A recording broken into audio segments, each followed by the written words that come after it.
Welcome to the NCAA Men's College World Series presented by Capital One. We are down to the final 4 teams in the country playing baseball in Omaha, Nebraska. And we got 2 more games on the way today, and it's possible the championship series could be set by the end of the night. Louisville's trying to prevent that. They've got to win today, and the Cardiac Cards have played in 3 wild late-inning games. They faced the hottest team in the country, Coastal Carolina, with 25 wins in a row. Yesterday, Louisville senior standout Eddie King Jr. supplied a walk-off sac fly to beat Oregon State and live another day and face Coastal Carolina possible first-round pick Caden Bodine, who might be the best catcher in the country. 4 teams left, 2 brackets, double elimination. Coastal and LSU can win today and advance to Saturday, while Louisville and Arkansas gotta beat them twice to advance. With that, we say hello and thanks for joining us. Alongside Ben McDonald and Eduardo Perez, I'm Mike Monaco. Danny Wexelman joins us in a moment. Coastal Carolina last lost 57 days ago, and they are 1 win away. April the 22nd. Think about that. Nearly 2 months ago last. At this point, they just don't know how to lose, man. And look, they've done it a lot of different ways. You talk about comeback victories. They got 25 comeback victories this year, more than anybody in the entire country. And normally when you think Coastal Carolina, you think, okay, big-time offense. That's not been the case this year. It's been more about their run prevention. Their fielding percentage, top 25 in the entire country, and their pitching staff is number 2 overall. And I tell you what, if you look at the 9 NCAA tournament games, they're pitching, how about giving up 3.1 runs per game? And they'll lead on that senior right there, and Riley Eichhoff making his 2nd World Series start. Veteran trusted arm going up against Louisville for the first time. And Louisville dropped a heartbreaker on Friday. They've played 3 games, and they've all been dramatic. They've been dramatic, and they're going to try to steal a page from Coastal Carolina, because what they have been doing is being aggressive early, and then if they lose the lead or they come back in a great fashion. You saw it in game 1, saw it in game 3, and in game 4 as well. Yesterday it was dramatic as well. They are resilient. They understand how to be able to be aggressive, and it's not only on the offense, it's the pitching as well. They keep them close to give their offense an opportunity, and it's exactly what Dan McDonald is hoping happens this afternoon against a very tough Chanticleer team. With the stage set, can Louisville stay another day? Or will Coastal Carolina continue its historic run into the championship series? First pitch is coming up next.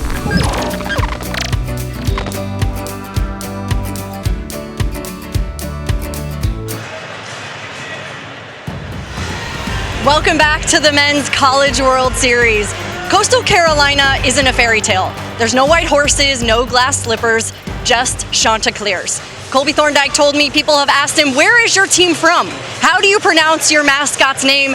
And they feel overlooked. And so head coach Kevin Schnall took it upon himself to set the record straight. Winners win. This is not a Cinderella story.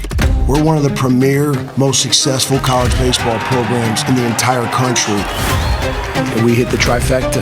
We scored first. We got the big inning. Coastal Carolina has opened it up. Dinner reservations were made. Morrison is steaming. 25 straight is ridiculous. We're going to play our game and we're going to win. Everybody say it with me. Chanticleers. Not Chanticleers, Chanticleers. Kevin Schnall told me before the game it's his responsibility now to represent Coastal Carolina guys, who they are. And when people say, oh, it's so exciting that you're here, he says, no, we've been doing this for a long time, Mike.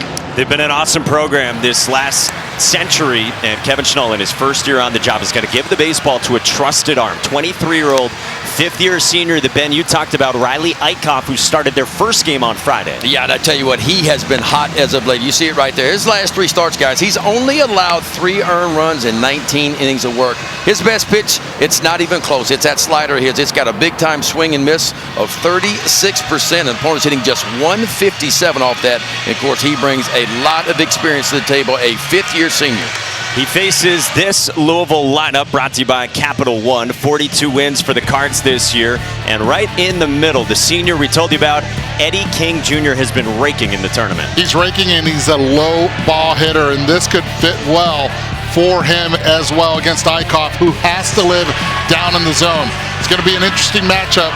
Both teams very fast, very quick, and play very good defense. Dan McDonald's team, yeah, they've been the cardiac cards here these last few days. We showed you the heartbreaker Friday against Oregon State, but his group bounced back with a heroic bottom of the 8th inning Sunday against Arizona, and then they walked it off with this team getting back to Omaha for Louisville for the first time since 2019. This is going to be fun. I'm looking forward to this matchup. And the big thing I'm looking at, Louisville does it with their legs. You know, 161 stolen bases on the year. They can really go. 6th most in the country. But the guy behind home plate, Caden Bodine, might very well be the best catch and throw guy in the game of college baseball. So this is going to be fun to watch. It's going to be interesting. Louisville aggressive early in counts. Eichhoff on the mound, pounds the strike zone. Last game, 45 pitches, 36 of them in the zone.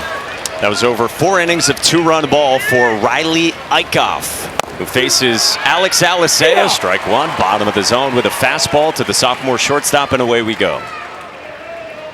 Alicea from Milwaukee was 1 for 3 out of the leadoff spot with a couple of walks yesterday as well, and had the error in the top of the 9th inning that could have been a double play ball, but he led off the bottom of the 9th with a walk, and you saw an outpouring of emotion from him when he scored the winning run. That was the Puerto Rican side of him right there with the emotion. Very emotional, Alicea, and rightfully so. Big moment. Ooh. Yeah, Mike, I talked to Alicea this morning about it, and he said, my teammates told me, listen, you've had our back all season, we have yours now. And he said when Eddie King hit that sac fly, that was the best moment, a dream moment for him.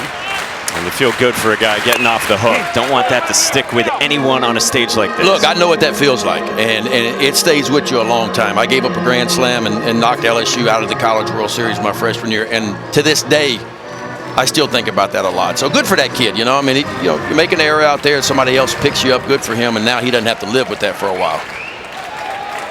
All Louisville fans know by now he's playing hurt as well with a bad thumb.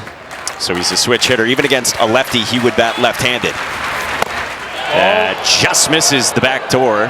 And Caden Bodine is already framing back there, but it's 2-2. Yeah, and Louisville, what they know already from Eichhoff, having watched him, studying a lot of video in game 1 as well, everything is down in the zone with movement. 2-2. That's down, but away, and it's a full count on Alicea. Yeah, they kind of changed Eichhoff's arm slot and kind of changed what he did. He was a 4-seam curveball guy, and then they kind of dropped the slot down and turned him into more of a 2-seam slider, sinker slider kind of guy, and that's where his balls played the best. It improved his accuracy, it improved his velocity. See that late movement on that 2-seam fastball? You know what I'm liking right now from Alicea? It's its 7-pitch at bat already, about that be the 8th. As a leadoff hitter, you've already seen everything that Eichhoff has in his arsenal. And that's why Dan McDonald moved Alex Alicea on Sunday up to the leadoff spot to see some more pitches. And yeah, he's doing that. Alicea had been down in the 8 and the 9 spot in part because of the injury. And in the future, he sees that guy, Lucas Moore, batting second, right behind Alicea. That'll be the plan when both guys are juniors next year. But the here and the now for Louisville is must win in Omaha. The 9th pitch. Alicea bounces it towards short. And Ty Dooley throws not in time. Alicea's aboard. Whoa, he got down the line. And if you see as soon as contact is made, Alicea almost with one hand, already trying to get out of the box to beat it out. He knows it's fair, and now it's just a foot race between Dooley attacking the baseball, did everything right, but Alicea getting that left foot in there. And I'm going to tell you, that's one of the best at-bats we've seen really in the entire College World Series. Fought off a lot of tough balls. And finally finds his way on first base, and now the game begins between guys that can really pick him up and put him down, and one of the best catchers in the country.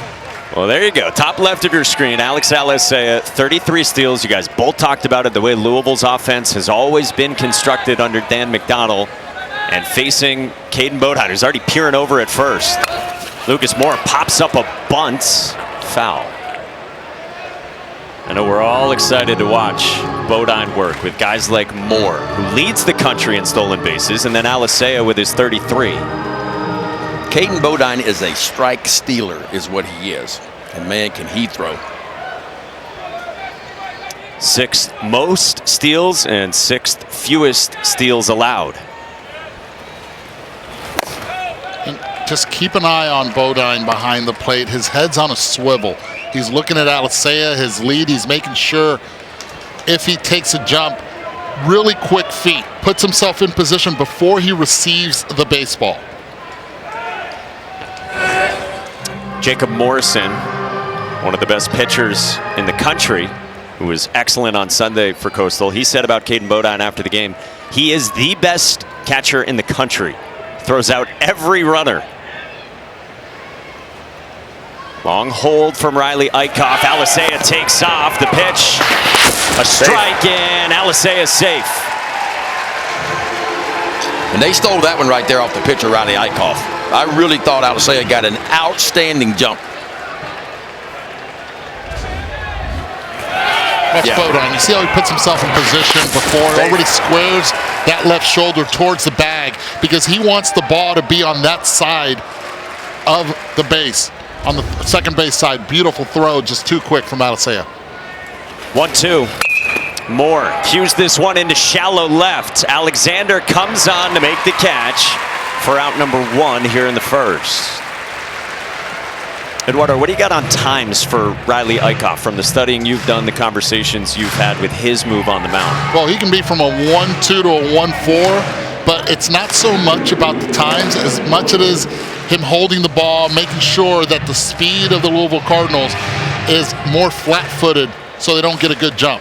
Has to be able to change it up. Yeah, you talk to most big league base stealers, they'll tell you anything 1.3 and higher, it's a green light special. I'm moving and running.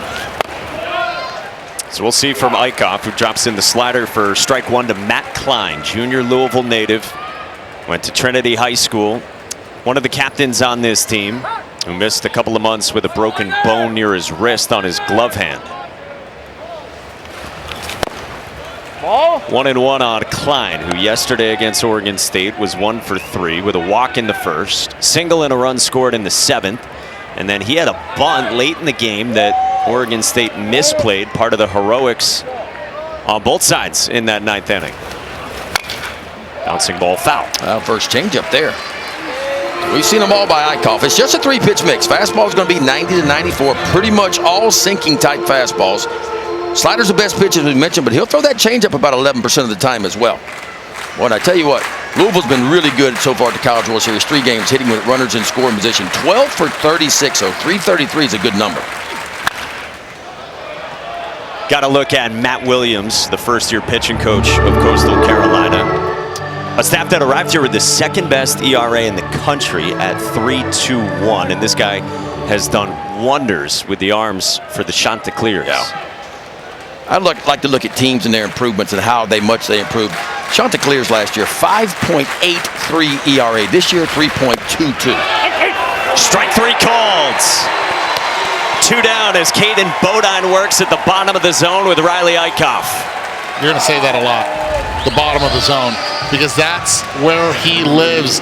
Again, the hitters are going to have to make adjustments, and a beautiful frame job as well by Bodine. It hits the spot. Trackman has it as a strike. I mean, you talk about a perfect pitch. Just right there on the money.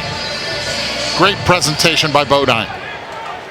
And Jacob Morrison, among others, saying bye-bye. He's saying, if you're waving at me, howdy. Heard that before. Now to the cleanup spot, and Jake Monroe goes first pitch swinging in the air to right center. Blagan Pato ends it. Riley Eichhoff, the 5th-year senior, starts again, and he posts a 0 in the top of the first. The NCAA Men's College World Series is presented by Capital One. What's in your wallet?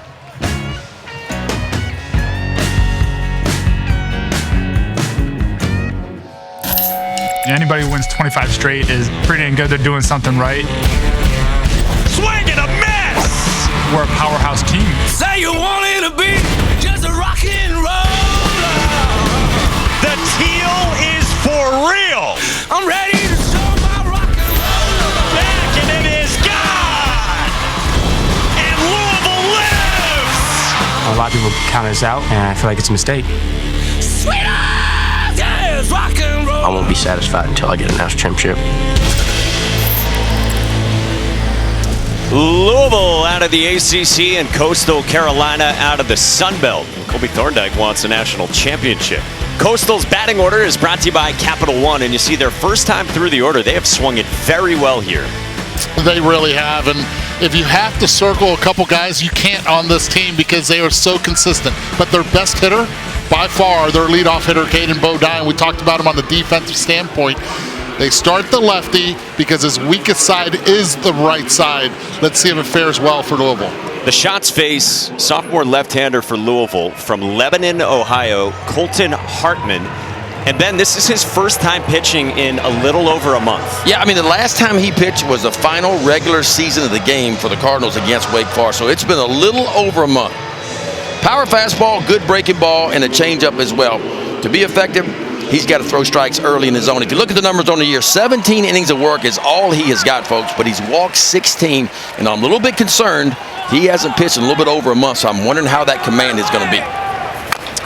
Caden Bodine goes first pitch swinging on 93, and away we go. I mean, they told us he's thrown some sim games, and look, that helps. Bullpen action helps, sim games help, but you can't create that adrenaline flow in a sim game that you do at the College World Series here. There's the curveball from Colton Hartman. I'll tell you this, I'm not too concerned when there's no one on base. I'm more concerned when there are runners on base, and that's when it speeds up on you, the game. Something that the sim games just cannot replicate. I mean, he's got 16 appearances, 3 of which were starts this year. More of a starter last year, 8 starts last year. So he's got a little bit of experience, but still, you're looking at a guy that's got 46 total collegiate innings under his belt going in. Once upon a time, Colton Hartman was a huge recruit. 2 falls ago, perfect game, ranked the top 500 incoming freshman, and he was 11th out of everyone, and ahead of some huge names like Arkansas's studs and Ryder Helfrich, their catcher, Gabe Gackel, who was really good Saturday for the Hogs, ahead of Gavin Grahovac of A&M, and ahead of his teammate Zion Rose. Line drive to left for Caden Bodine toward the corner. Zion Rose cuts it off beautifully and keeps Caden Bodine to a leadoff single.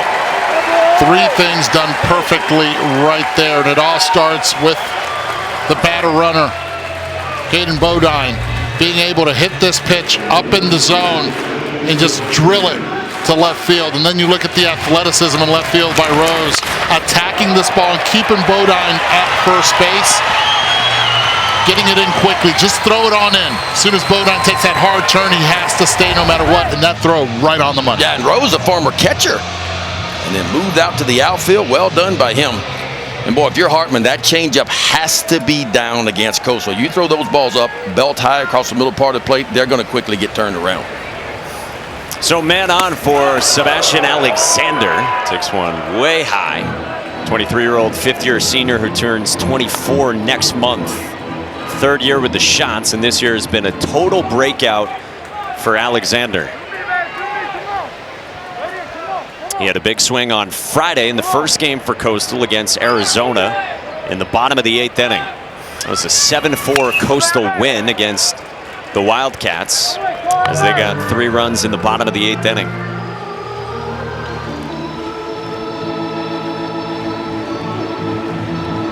It's been a long road for Sebastian Alexander.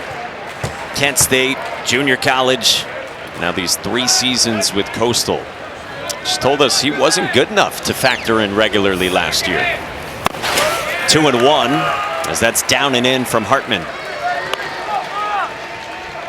Come on, ready, man. So the Shots got that 7-4 win Friday, and then Sunday against Oregon State they won 6-2. Jacob Morrison, we showed you 7 2/3, 1 run. And now Dan McDonald in Louisville. This one comes up and in, and it hits Alexander. And Coastal Carolina has been hit by pitches 173 times now, the most in the country and the 2nd most in the history of the sport. That's what they do. I mean, they just hold their ground and find a way. And Dan McDonald's going to come out and ask, did he make a move towards the baseball? Again, you don't have to get out of the way. You just cannot make a move trying to get hit. Take a look. I think he's going to be okay there because he's rolling on it. Let's see this angle right here. Does it move? Does it come out? No. Yeah, the arm Yeah, is they actually can't overturn going. that. The arm is actually going into his body. So if anything, he's trying to make a little bit of a move right there to get out of the way of the ball. And this is what I'm saying. You cannot replicate runners on base. This is where it speeds up on the pitcher. It's not when there are no runners on. And the shots, they get on any which way. It's for the team, not for the stats anymore.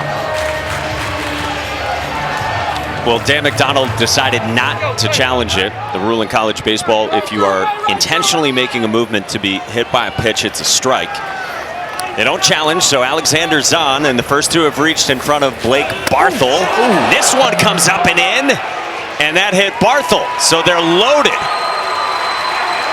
Did that get him in the chest? I believe it did. I'll tell you this, that's a scary thing for any hitter when it's coming right at you, and your first thing is to protect with the bat.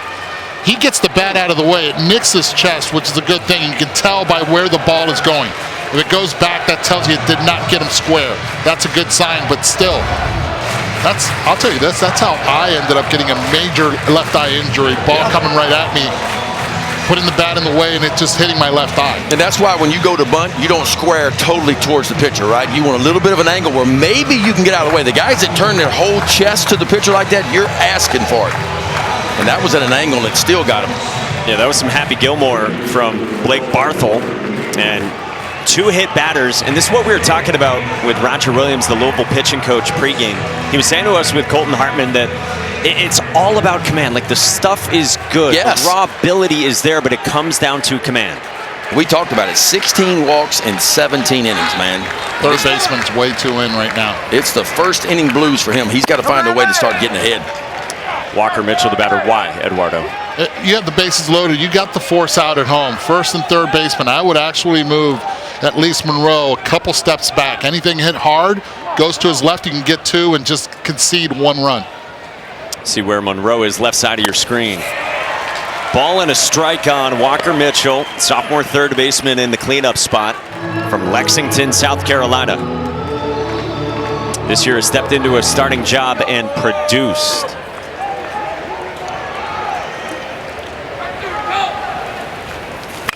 Mitchell on the ground into right field, a base hit. Bodine scores with Alexander right behind him, and the Shots have the lead, 2-0 in the first. Shots baseball right here. Two hit by pitches. You get Bodine to start it all off. That's the reason he is the leadoff hitter.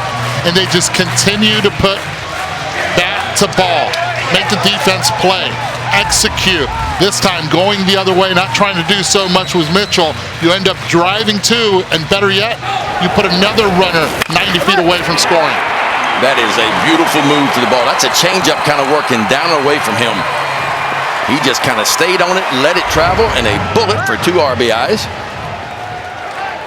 And still nobody out. Now the 5-man, the right fielder, Blagan Pato against Colton Hartman. Better not throw this guy a fastball, huh? He's hitting .615 in the NCAA tournament off a fastball. And it is ball one with a fastball from Hartman getting the start in this one. And some Louisville fans probably wondering why not Patrick Forbes, who started Friday. So Saturday, Sunday, Monday, Tuesday, 4 days of rest. We were told by the coaching staff pregame Forbes wanted to start in this game, might be available in relief for an inning, and if Louisville wins without using him, he'd probably be the guy to go tomorrow. You got to protect him, though, right? And you got to protect him from himself. You love that he wants to pitch, but at the same time, there's a protection part of this that they know he has a very good future ahead of him. Yeah, well, it's a tough ask. I mean, anytime you put a guy on a bump in this situation that hasn't pitched in over a month, it's a tough ask. But this is where you are if you're Louisville, right? I mean, they played a lot of games. And this is the time of the year, if you're going to make it to the finals of the College World Series, you got to have guys start to step up. Guys that have to start to perform. They maybe weren't big leverage guys for you during the regular season, but now they have to be leverage guys. It's exactly what Roger Williams said to us down in the dugout pregame. You need somebody, or he said somebodies, to be special. 4-pitch walk. So 3 free passes. First 5 have reached. They're loaded, and you saw Jake Schweitzer up in the Louisville bullpen.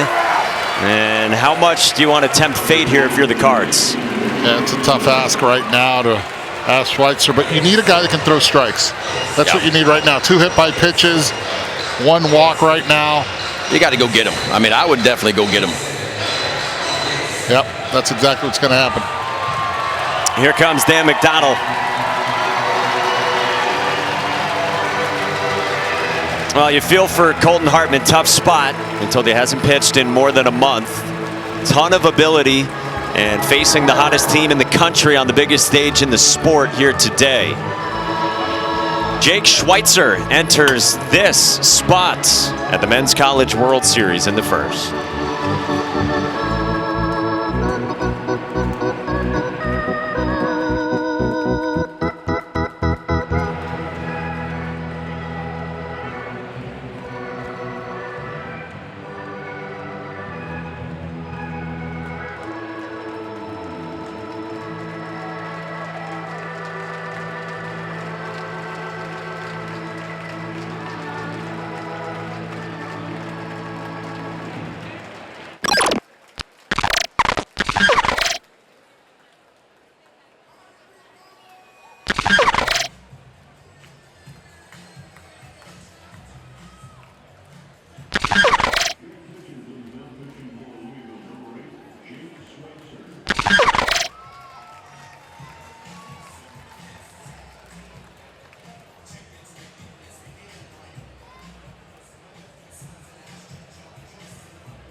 Down to 4 teams left at the Men's College World Series. Louisville walked it off against Mitch Canham's Oregon State team yesterday.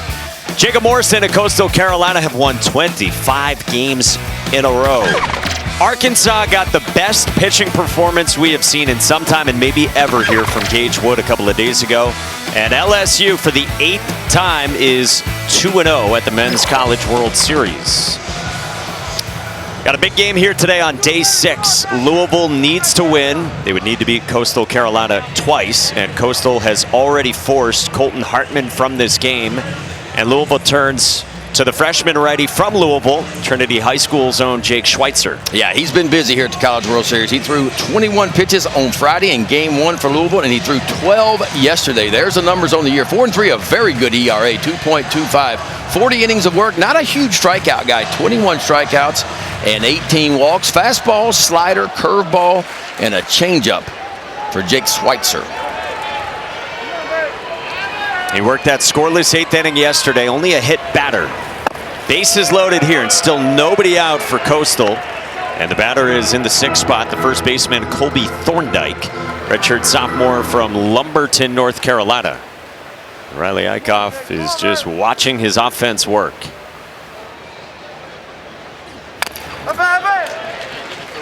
One and one on Thorndike, who had a bases clearing double last time out for Coastal on Sunday in the first. Infield again, corners in, middle, double play depth.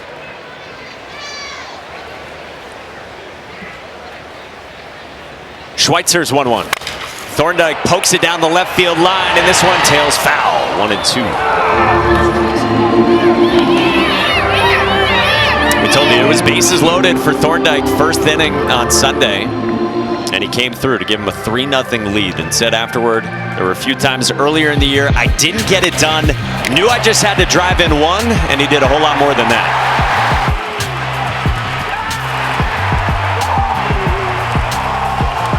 Guy who had very high expectations coming in. JUCO Player of the Year was expected to hit for a ton of power. Kevin Schnall was telling us this morning, Thorndike had a great summer. Finds that oftentimes JUCO transfers really take hold their second year at the D1 level. But Colby Thorndike's been doing it in the postseason. 2-2. Thorndike rockets one the same way to right center. Back toward the wall, and it's off the wall. Barthel scores. Mitchell on his heels. Pato to the plate. And Colby Thorndike does it again.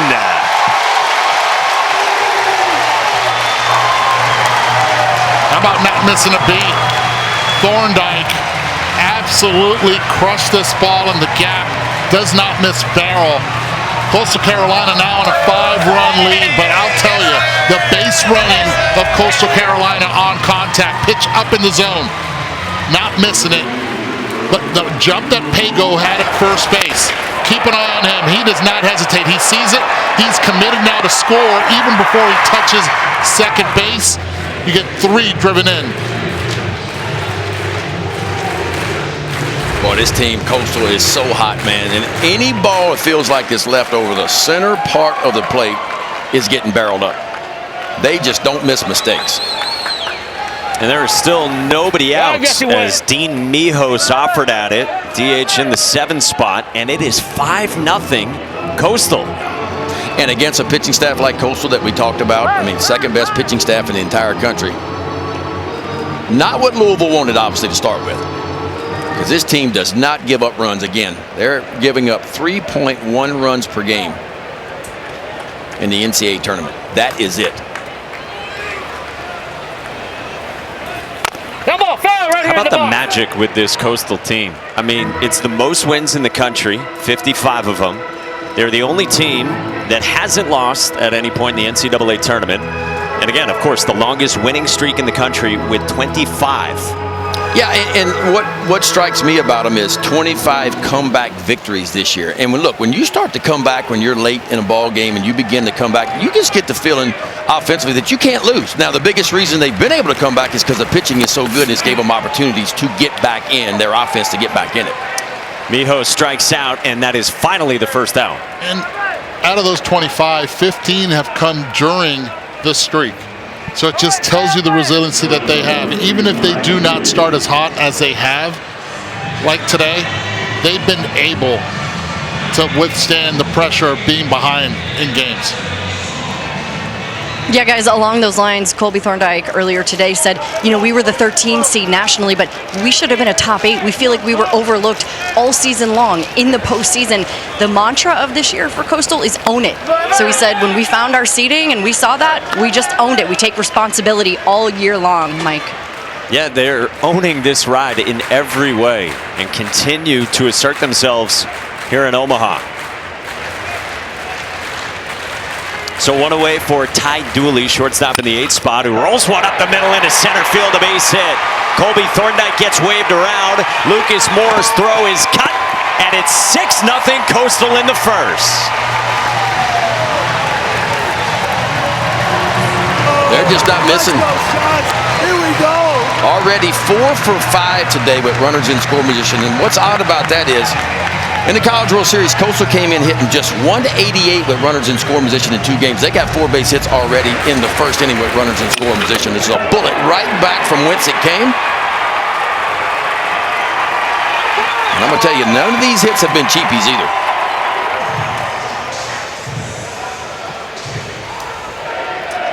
I mean, we have so much information on all these teams, right?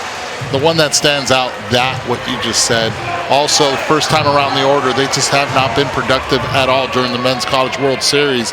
Coming in, hitting 163, they're only going to get better. And that's scary. And again, you see top left, what's at stake. Coastal just needs 1 win because of this double elimination format, if you're new to this, to advance to the championship series, best of 3 starting on Saturday, while Louisville has already lost once. That was Friday against Oregon State. So they'd have to beat the Chants twice, and it is 6-0. 9-man Sykes bounces it at Alex Almacea, who turns it into 2. 6-run bottom of the first for Caden Bodine and Coastal Carolina. When we come back, we'll tell you why and how Bodine is perhaps the best catcher in the country.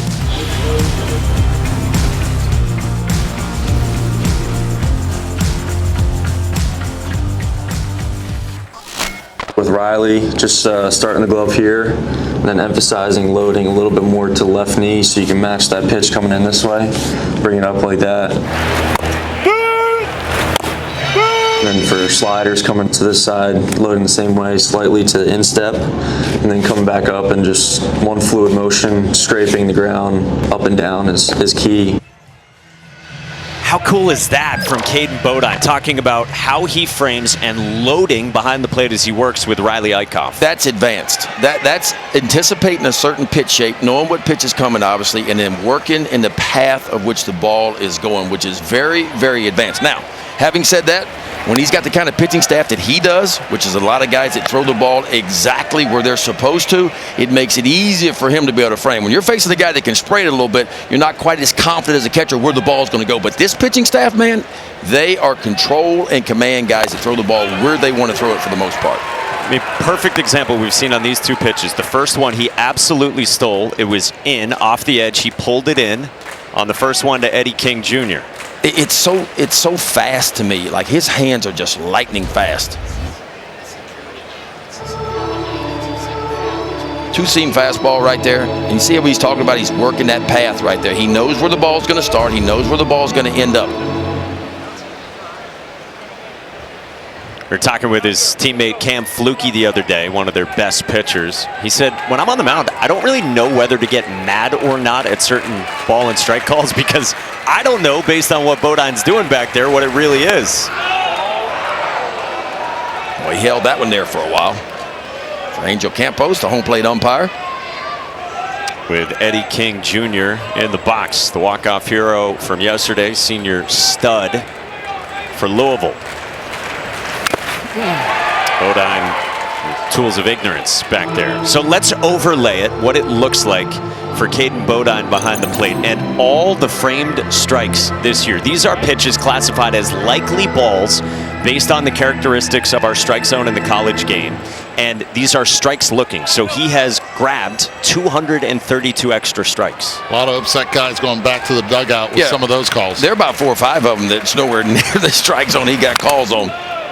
And we cannot dismiss it all, King. You know, right now at the plate, really good low ball hitter. It's created a lot of damage. And this matchup right now between Eichhoff and King is going to be a good one throughout this game.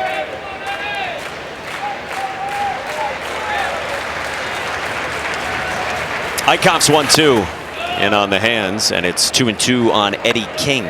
That's what Eichhoff does really well, y'all. He uses that sinking fastball inside to righties. He will pound it in and shove it in there from time to time because he wants to speed those bats up to get to his slider. Again, opponent's hitting 157 on that slider, so it's a lot of east to west with him. On the ground towards short at Ty Dooley. Throws out Eddie King. All right, so Caden Bodine is as regimented as anyone with his pregame work. These are all the drills he does. This is an Indian club, they call it, and the work he does on his framing. And that's just to strengthen the wrist and the forearm and just to get it working, to get the blood flow into the muscle area and understand the trajectory. Then use the small mitt from bottom up. I talked to Sandy Alomar Jr. because they've done a really good job over there with the Cleveland Guardians as well. And I showed him the video as well, and he's like, look, that's high-level stuff that he's doing behind the plate.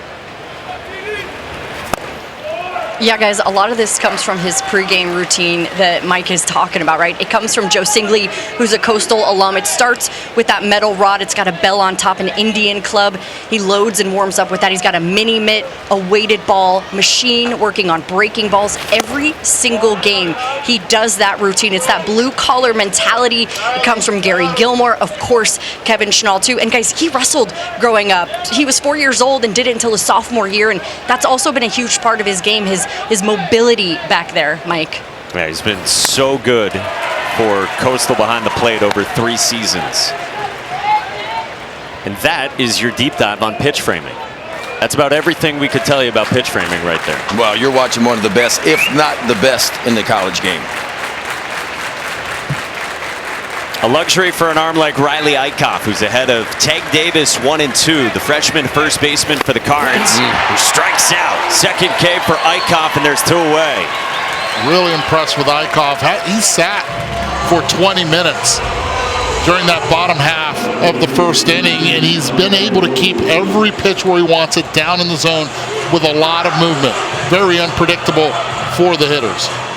Yeah, that almost looked like a splitter. We've been calling it a changeup, but you could tell the pointer finger and the middle finger was spread out almost like a split finger fastball right there.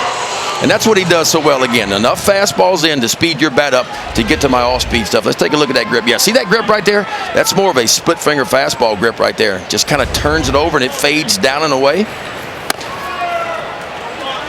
He starts with a breaking ball for strike one to Zion Rose, left fielder in the 7th spot for the Cards. Sophomore from Chicago, first team All-ACC. Yesterday had a pull-side home run in the 4th inning that came off his bat at 103 miles an hour. Worked a walk later in the game in the 8th. Friday against Oregon State, he had a triple. Sunday against Arizona, drove in 3, so he's been productive here for Louisville. Dan McDonald thought yesterday was their best offensive showing here. By far, he thought.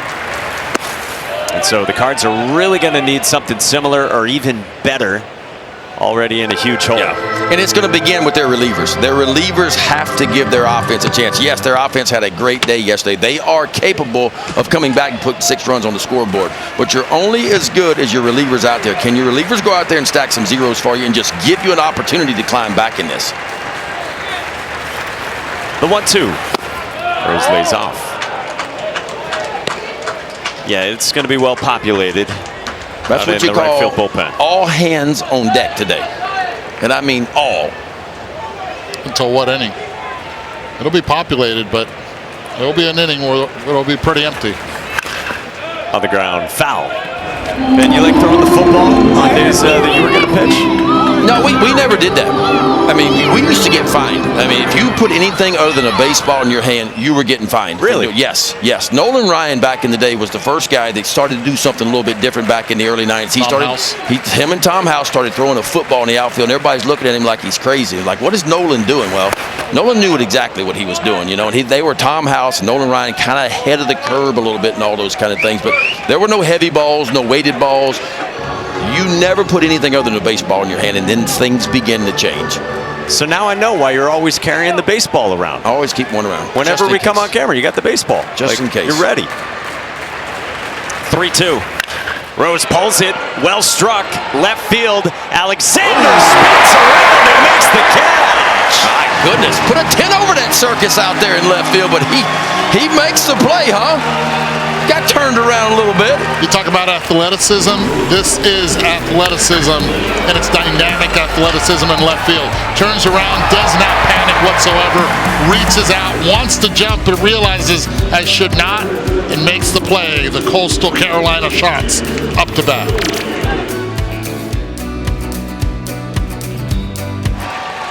We continue on at the Men's College World Series in Omaha, and the championship series starts on Saturday. Go to ncaa.com for more info. That's the official home for all 90 NCAA championships. Ben McDonald, Eduardo Perez, Danny Wexelman, Mike Monaco, and our entire crew with you from Charles Schwab Field, looking down on the diamond as we start the bottom of the 2nd. All 9 shots came to the plate in the 1st, and so Caden Bodine leads off against Jake Schweitzer. Yeah, the first 6 would reach of the ball game.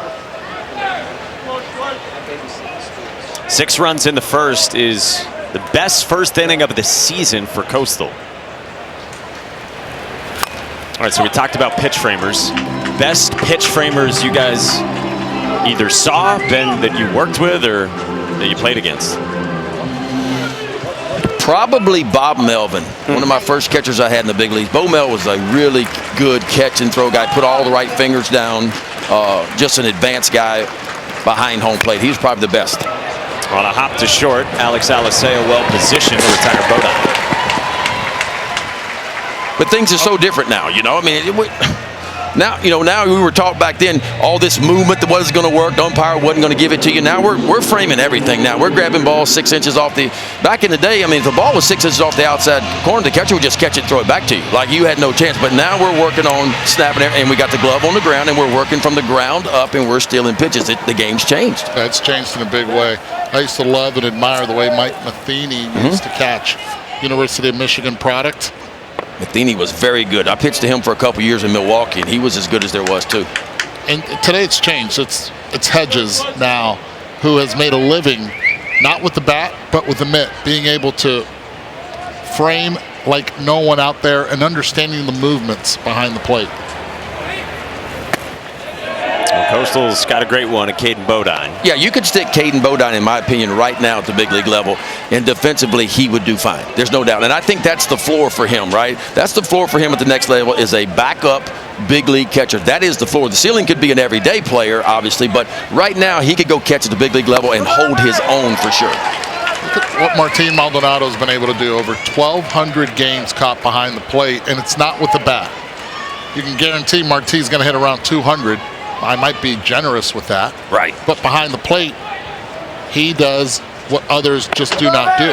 Well, that's what you think of at the big league level. When you think about backup catchers, you don't think about offense. You think really good catch and throw guys that call a really good ball game. If you get anything offensively out of them at all, it's icing on the cake in some ways. Well, one out for Jake Schweitzer. It's 2-2 to Sebastian Alexander. Strikes him out with a nasty sinker, and there's 2 down. Like that movement right there now. That one will play. All right, so I grew up in a house that's all about baseball, right? And the stories that I used to hear about Nolan Ryan when he was young, how special he was on the mound. Sometimes he would give up 8 in the first inning. But it's the ability of not coming out, because back in those days, hey, you allow 8, just keep him there, hold him there. Right. He had the ability of holding offenses there. Give your offense a chance. There's still a lot of baseball left for Louisville. Early in this game, in the bottom of the second, Schweitzer lands a strike to the 3-hitter and second baseman Blake Barthel out of Allentown, Pennsylvania. 3rd year with the Chanticleers, 3-year starter. Really good as a freshman.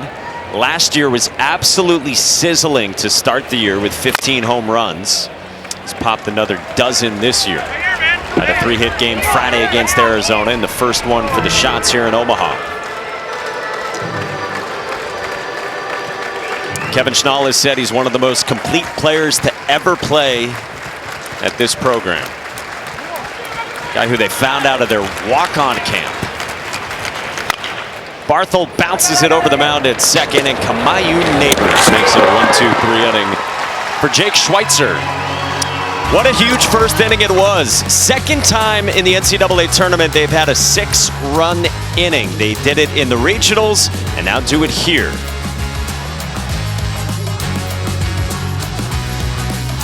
Louisville and Coastal Carolina, and Cards head coach Dan McDonnell is with Danny Wexelman.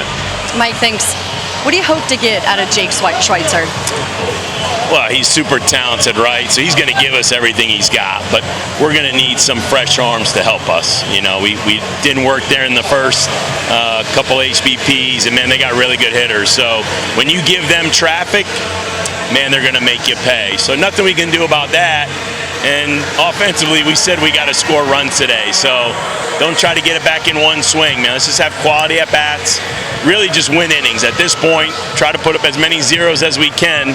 And let's see if we can put up a 1 or a crooked number. What have you noticed about your team's approach in the box? I mean, this guy's really good. I mean, it's especially with a 6-run lead, right? So he just fastball command. He's getting ahead. I think he's thrown a first pitch strike to every hitter so far.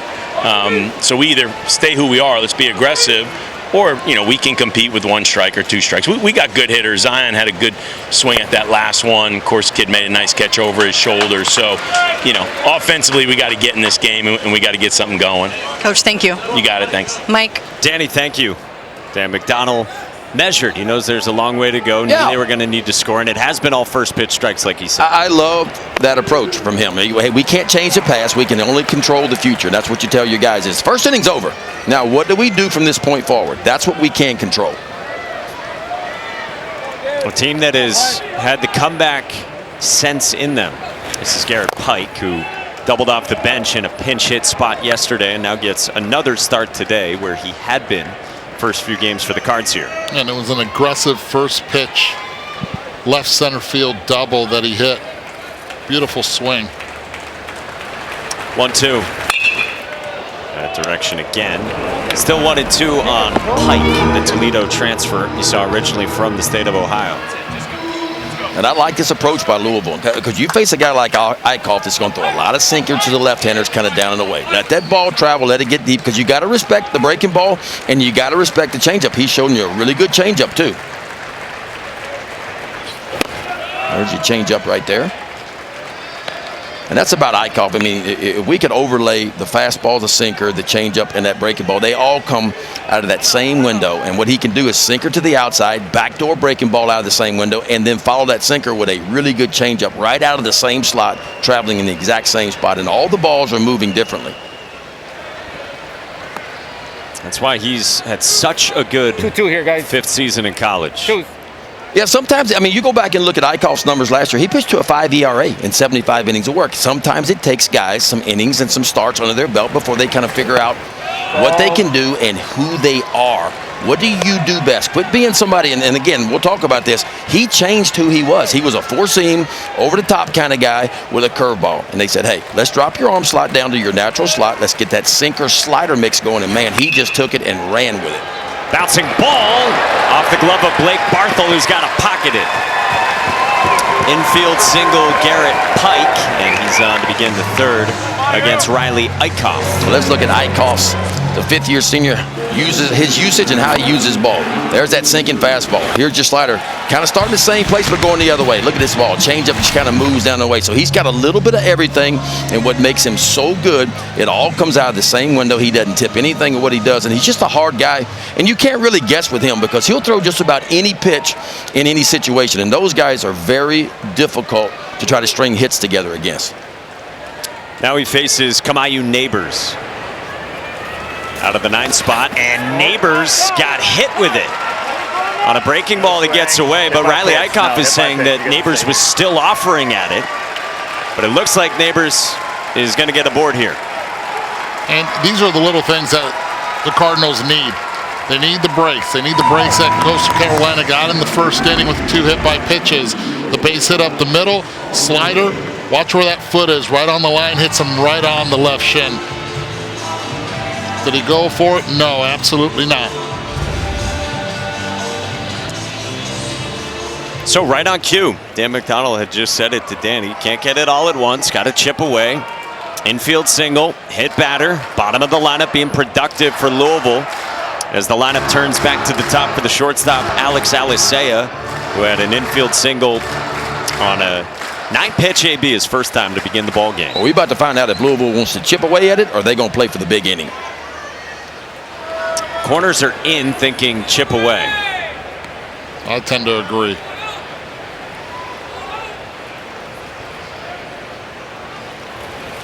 And Alicea pops up a bunt foul. So, Eduardo, you think it's the right move to be bunting here? Well, it's because it's Alicea. Now, the thing that Alicea has to understand is what Dan McDonald wants is a sacrifice bunt, not a bunt for a base hit. Right there, it seemed like he was trying to not only get the ball down, but try to beat it out as well. And sometimes it's the hardest thing to do for guys that all they know how to do is drag, to be able to just put one down and sacrifice. Alicea swings, ropes one at Barthel for a double play. Oh, it was smashed, but right at the double play machine this postseason in Blake Barthel. Oh, man, there are so many ways to be able to get outs in this game. And that ball was scolded right back up the middle, and Barthel was right there. And that's why they teach you as a base runner. Line drive, go right back to the bag. Do not freeze. Do not take a step to your right. You have to go right back to the bag, knowing where the defense is. I love what Dan McDonald did right there, though. Showed bunt the first time, then let him swing away. And he's been hot. Alicea, 323 in 9 postseason games. He's been hot at the top of the lineup for Louisville, but unfortunately a line drive for a double play. So Jeff Brom in the building. He said he would be here, tweeted out yesterday that he would see the Cards here in Omaha, and as promised, their head football coach is in the building. He's done a great job with that program. Lucas Moore skies this one to left. Alexander backs up. He's got room and puts it away. Louisville threatens, but a ball hit right at Blake Barthel makes it a sudden end to the top of the 3rd.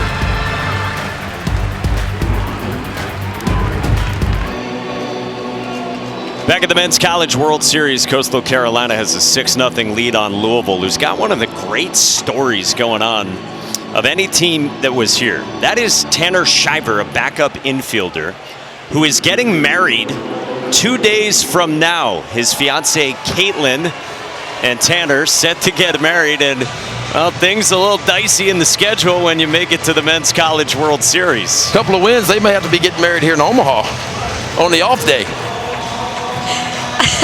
Well, there's talks of a honeymoon potentially in Omaha. Guys, so I met Caitlin yesterday. She left at 7 p.m. to get back home. She's got to get everything ready for the wedding, right? And she said, I get it. I totally get it. It's a dream for him. 2 dreams in 1 week is how she described it to me, that Tanner gets to be here playing in the College World Series, and they've got their wedding on Friday. And she joked that maybe they will honeymoon in Omaha. No matter what, though, he is going home to get married on Friday, Mike. Yeah, and depending on what happens today, if Louisville could somehow come back and play tomorrow, and say they win tomorrow, Tanner Schreiber is going to fly. They're going to set him up back on Thursday. They're going to get married on Friday, and then Tanner, his father, and Caitlin are all going to fly back to be back here should Louisville play on Saturday in the championship series. Fixing to say they're going to lose that deposit if they don't get back there. That's you're not getting that deposit back. I know from firsthand experience, you're not getting it back. What does set them up mean? I don't have a private jet personally. I've never flown on one, but I think that's what a PJ is called. Really? Todd Walker's got a crop duster. I mean, I don't know how if you can get, and a trailer, right? Yeah, he's got a crop duster you can get in. I don't recommend it. Up the middle, well positioned. Kamayu Neighbors, nice pick on Walker Mitchell. That's big time right there. How about that? Not panicking at all. Backhand. Let's go the way the ball's going. Watch how right here he softens and deadens the landing on the baseball in the glove. Turns around and with ample time can make a play. Beautifully done. I love how he slowed. Because if you catch that ball standing up and running, your momentum carries you out toward left field. You can't turn around and make that play. But he slid into the ball to get his momentum going back towards first base. Very nicely done by the 25-year-old middle infielder, 6th-year senior from Carson, California. Now Blagan Pato, right fielder in the 5 spot, who walked and scored in that 6-run first inning against Jake Schweitzer, who came on in the first and has really settled things for Louisville. Gave up the bases clearing double to Colby Thorndike. 2 batters later, an RBI single to Ty Dooley, but then a double play to end the first. 3 up, 3 down against the top of the lineup in the second, and just set down the cleanup man Mitchell.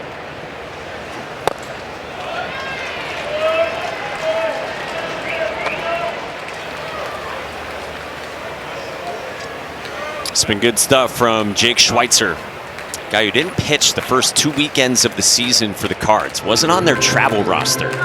Came in as a 2-way guy, was a good high school shortstop, and then they just really found a way to get him going as they went all in on pitching with him. They loved the competitiveness from their freshman. Roger Williams was telling us Jake Schweitzer and Ethan Eberle are not scared of anything. And there's a chance we might see Ethan Eberle pitch in this game in relief, even though Eberle was their Game 2 starter. 5-pitch walk, and Pato gets aboard. And a 1-out base runner for Coastal. Well, we mentioned Colby Thorndike had the 3-run double here in the first today, and it looked very similar to his bases clearing double on Sunday. Yeah, out. You get that ball out over the plate, and he does not miss it. That time against the lefty, this time capitalizes with that man that's still on the mound. Pitch stays up in the zone, right center field. That's been money for him in big moments.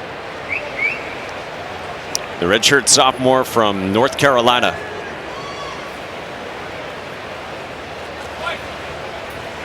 Kevin Schnall was saying to us today about Colby Thorndike that maybe early in the year Thorndike would bring his at-bats to the field.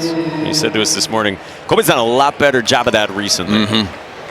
That's so important for position players to be able to separate the two. And that's very common. It's even common for young players at the big league level. If they're going good at the plate, they're probably playing defense really well. They're struggling at the plate, and all of a sudden, you lose a little bit of focus out there in the field. Well, Dan McDonald comes out and appears to be making a move. That is TJ Schlageter.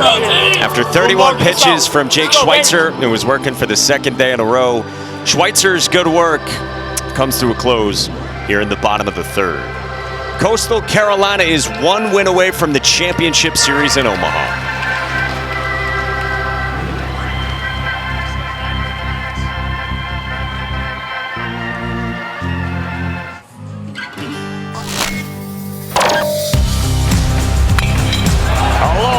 Field and out of here into the bullpen, the Hiva Aloy.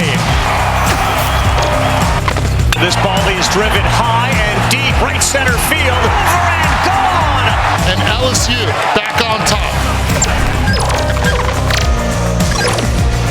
Arkansas and LSU tonight, 7 Eastern, here on ESPN, with the field down to 4 teams still playing college baseball.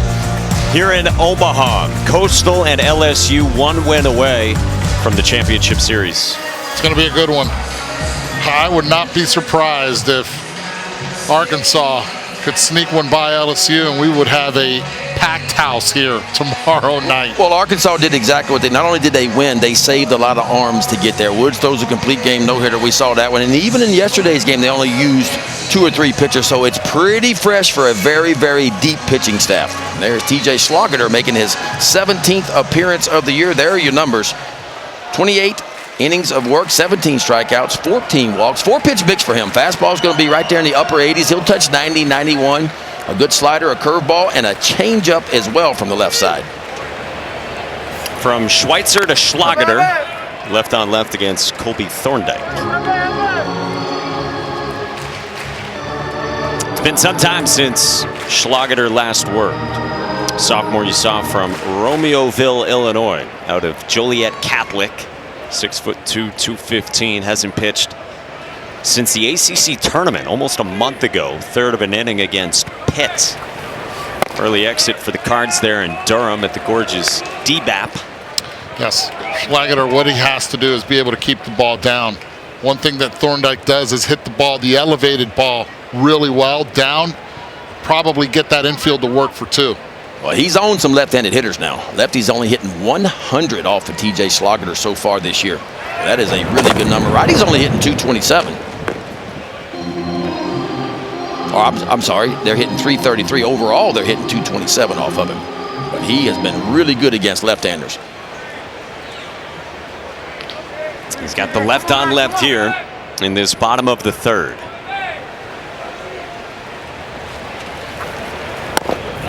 Again, it's all arms on deck for Louisville and Roger Williams.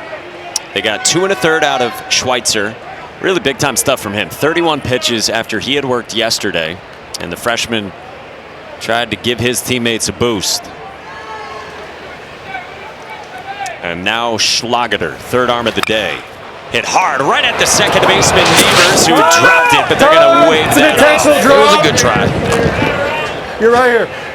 It was a good try, but I think he could have had 2 on this one. Just Nevers, right away and thrown it first? Right away, the hesitation right there. If he would have caught that ball and thrown quickly to first base, it would have been bang, bang at first.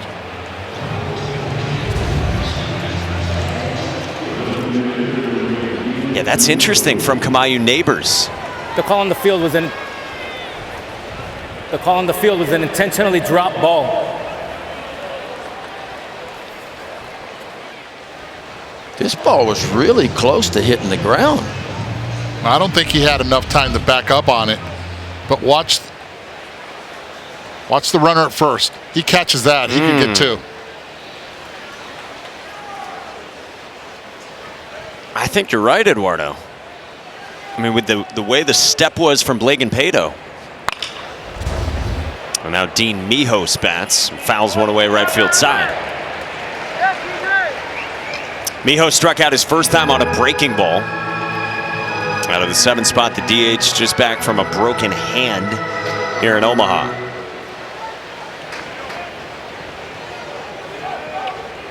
Against TJ Schlageter.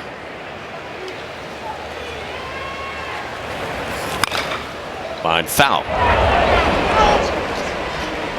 TJ Schlageter's got the specs on, facing Mijos. Ben, are those the same ones you got? I think they are. His doesn't have these bifocals down at the bottom, I bet, though.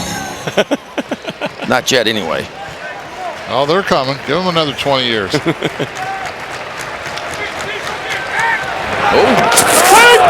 Oh, very close on Pato. Well, I thought he had him right there. Yeah, Pato hasn't been able to get a good read on him. And I said this a couple years ago here at the College World Series. What you have to key off the left-handed pitcher is not the right leg, but the left foot, the toe of the left foot. When it comes up, he's going to first. When it's not, he's going home. Back. All right, so walk us through this. The toe of the pitcher's left foot beside the rubber. That's on the rubber. As soon as he goes to first, because of the balance, you have to keep that balance. That left toe will pop up. If he's going home, that left toe will then press against the ground and it will not pop up, and your head direction will go home. On the dirt ball, that throw is not in time, and Blake and Pato was just itching to move. Now he's in scoring position. Yeah, we talk a lot about Louisville and the way they move it. 161 stolen bases on the year, but Coastal as well now. 107 stolen bases for them. They've got plenty of speed on their offense as well, and that's a really good dirt ball read. Think about how many times today we've talked about Coastal's base running. From first to home, right there reading balls in the dirt. That's the reason that they continue to win ball games, tight ball games, late in games. This one caroms away, and Matt Klein pounces on it after the previous pitch was deemed a wild pitch. Yeah, and if you look at, and we talked about this in the open, you normally think Coastal, you think offense, right? You go back and look at last year, they've scored nearly 9 runs per game last year, but they didn't pitch it nearly as well. 5.8 ERA. This year, they're only averaging 7.5 runs per game, but boys, they're pitching a lot better. 2.6 runs per game better this year than what they were last year. An incredible turnaround. Schlager's 2-2. Comes inside on Mijos. Pitching and defense, man, that's what wins. You can pitch and play defense, you got a chance. If your offense is just serviceable and gets hot at the right time, and obviously Coastal's been hot for a while, 25 consecutive wins. And looking for number 26 today. That's down, and Dean Mijos works a walk, comes all the way back, and now there's 2 on for Coastal here in the last of the third. So Coastal going for 26 wins in a row. You want to talk about a 26-game winning streak? Dan McDonald knows a little something about that. He was on the Citadel team that in 1990 made it here to the Men's College World Series.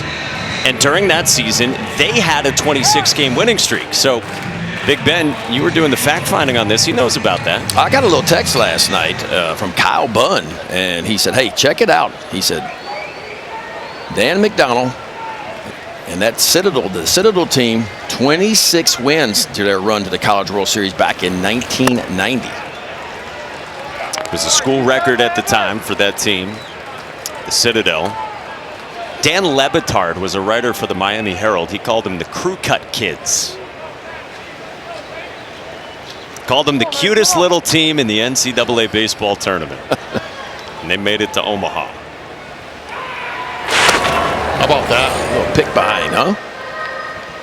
I love that play. I don't know why lefties don't do that a little bit more. Ted Davis back there, and that's just a move by the first baseman. The play is on. Sometimes it comes from the catcher. Other times you got the earpieces or the watch bands on. But when the pitcher raises his leg up as a first baseman, you just break behind the runner. It can only happen with a left-handed batter. First baseman closer to the line behind the runner, and that's the only job that the first base coach has right now. Well, that's why you see the first base coach. The first base coach will get way down the line in those situations because he wants to make sure he can see that first baseman trying to sneak behind. See how far back he is? He's got his eyes on one thing right there. He's watching the first baseman. That's Matt Schilling coaching first. Breaking ball just misses in from TJ Schlager to Ty Dooley, and it's 1-2.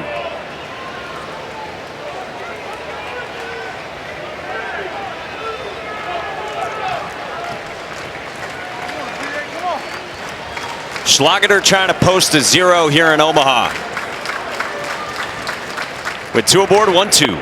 Outside, 2 balls and 2 strikes on Ty Dooley. Dooley, the shortstop, had an RBI single up the middle in the first.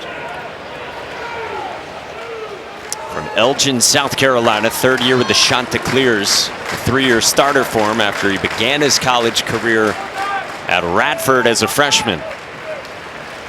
2-2. Bouncer towards second. Nothing here, Got nothing a charge, and he retires Dooley to end the inning. TJ Schlageter comes on, finishes off a 0. And now Louisville's trying to get it going against Riley Eichhoff in a 6-0 game.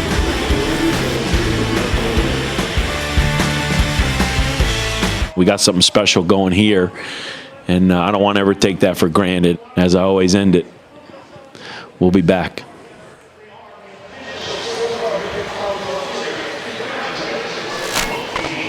Well, they had been here a bunch through the years, but it took a while after Dan McDonnell left the stage in 2019 for them to get back. And now they must win this game. They're down by 6.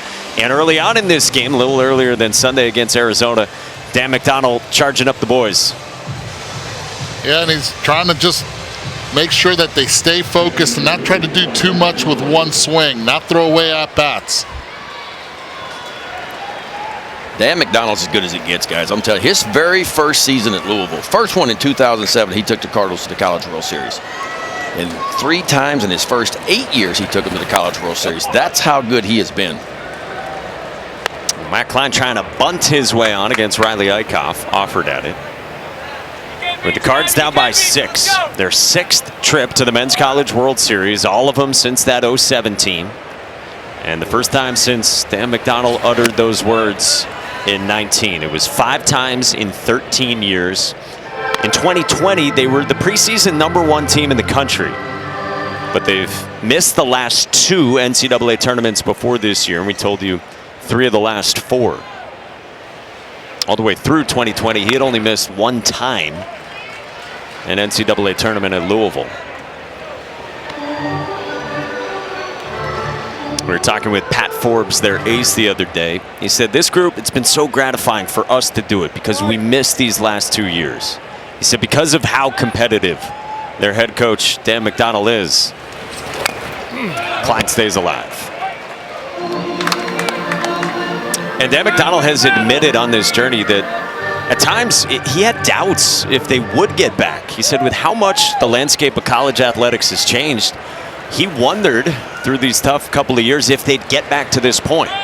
It's harder than it's ever been to get to College World Series. It's always been hard to get here, but I feel like it's even harder than it's ever been.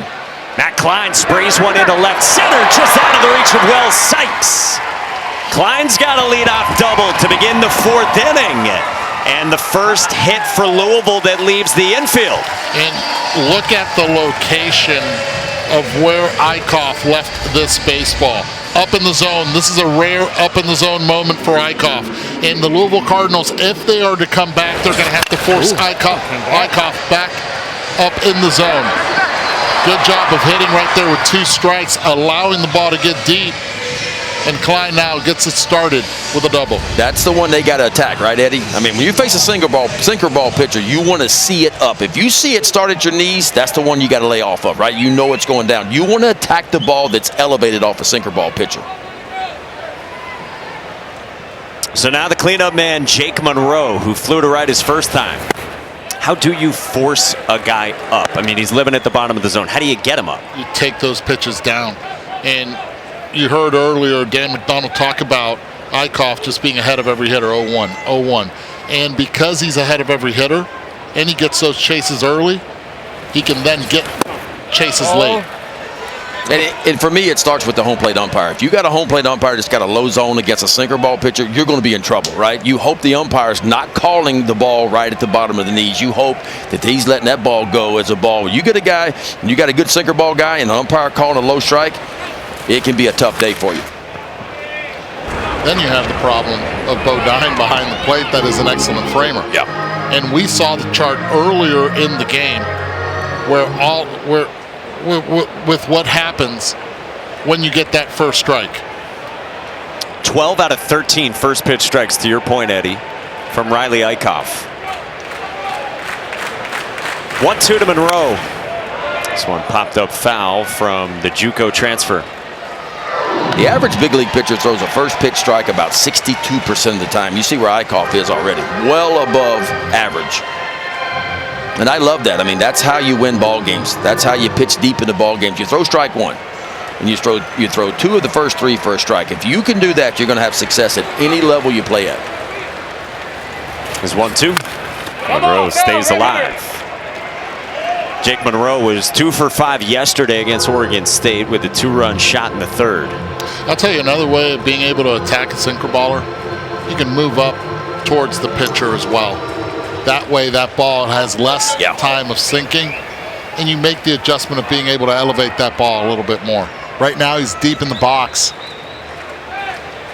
Same way with facing a guy with a good breaking ball, right? Get up there a little bit and catch it before it really starts to go down on you. Another 1-2. Monroe strikes out, and there's one away. Well, you can't throw a slider any better than that right there. I mean, Caden Bodine just kind of gently rocks to the outside part of the plate. Look where the target is. Center of his chest on the black right there. And you can't throw it any better than that right there. There's your spin. See that little dot on the front? Dot on the front, dot on the back. Well done. Really great look at it from Riley Eichhoff. 60 pitches in, and now he's got the 5-hitter, the senior stud Eddie King Jr. Grounded to short his first time. Right. So Eddie King Jr., he's a very good low ball hitter. This is a matchup I've been waiting for the entire afternoon. But watch where he stands in the box, closer towards the pitcher. And I think that gives him a little bit more leverage as well. Now 0-2 on King. How about the heat map right here for Eddie King Jr.? It's all over the place. Looks like, whew, what do you think? Jim Cantori would have a blast with this heat map. Roy G. Biv. We got a system moving through. King spoils that. Eddie was 2 for 3 yesterday. RBI single in the first that he smoked. 111 off his bat. Double in the 3rd at 106 for the exit velo. 2 sac flies, the last of which won it. And he got those Eddie chants again and said afterward, "That's something I'm never going to get used to." Well, you keep breaking the way you do late in games, it'll happen. He's 17 for 32 in the tournament. 11-game hitting streak. 8 of those 11 are multi-hit games for Eddie King Jr.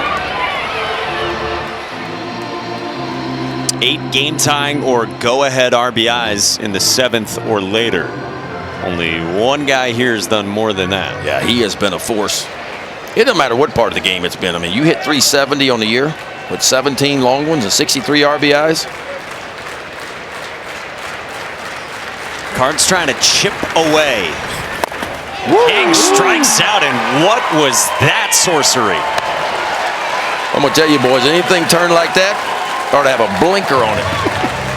That is incredible. 20 inches. We're looking at the numbers right now. This is 20 inches of horizontal run. Remember, the plate's just 17 inches. That ball moved 20 inches.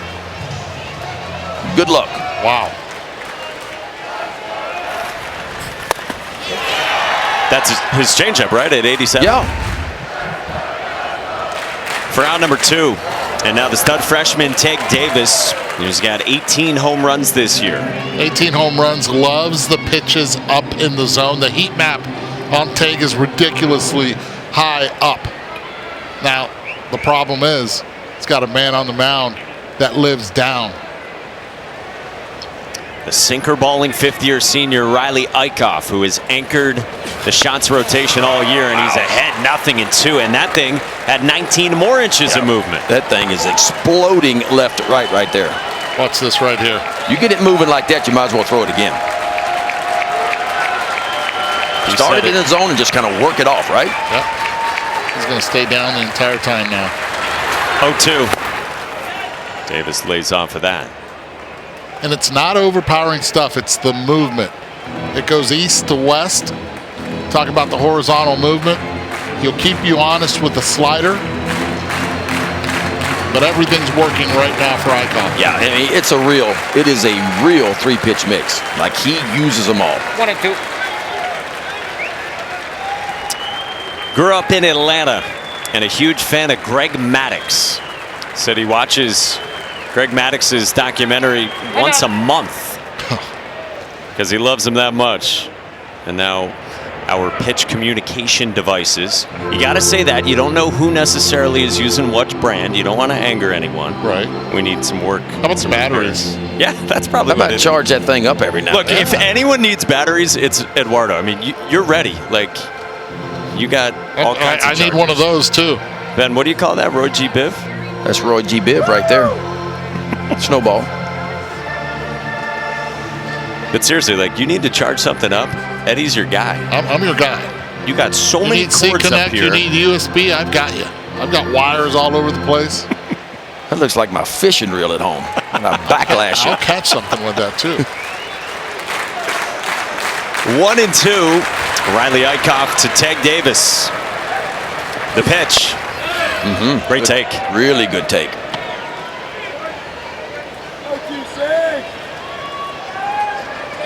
Louisville does have one 6-run comeback this year. It was back in February against St. John's. Went down 6-0. Won the game 8-6. So it's not unprecedented for the Cards this year. Davis spoils that.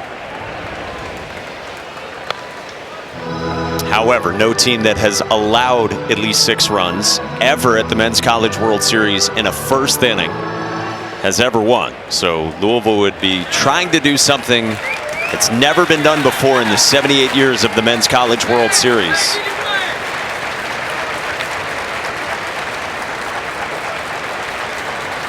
Two. Davis lays off of that. Really good plate appearance. Good take there. See him hold up. That's where his eye level is right now. Would not be surprised if Eichhoff takes him off right now, down low in the zone.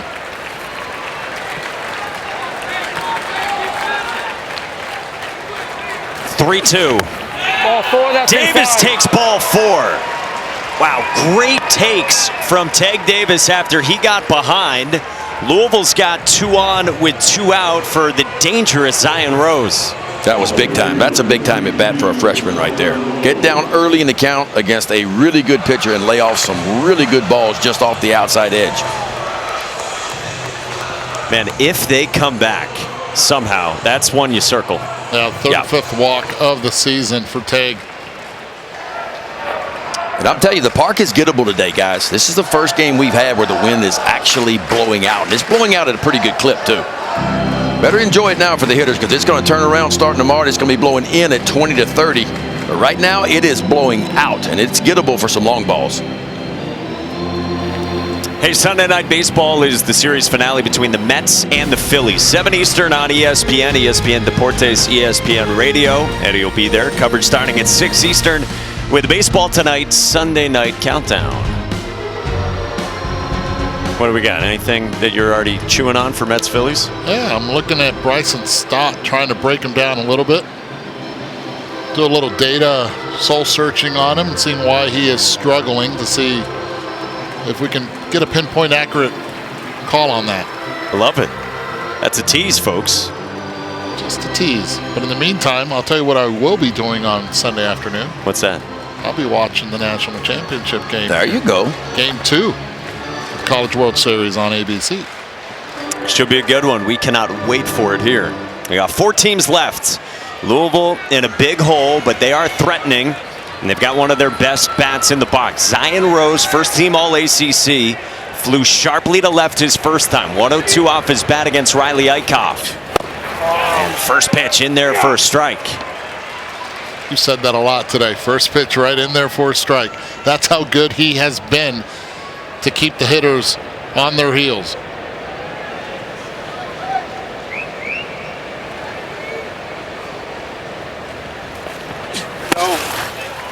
His pitching staff has been so good this season. You look at the winning streak for Coastal, and when it started, 25-game winning streak. No team in the country since then, April 25th, has thrown a higher percentage of strikes. 2/3 of their pitches have been strikes for basically 2 months. That's unheard of.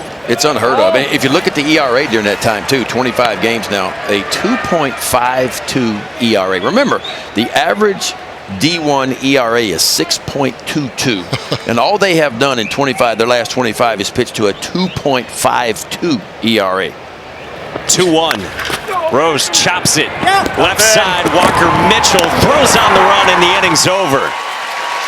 Louisville threatens, but Riley Eichhoff has been unflappable so far. The lead is still 6 for the Chanticleers.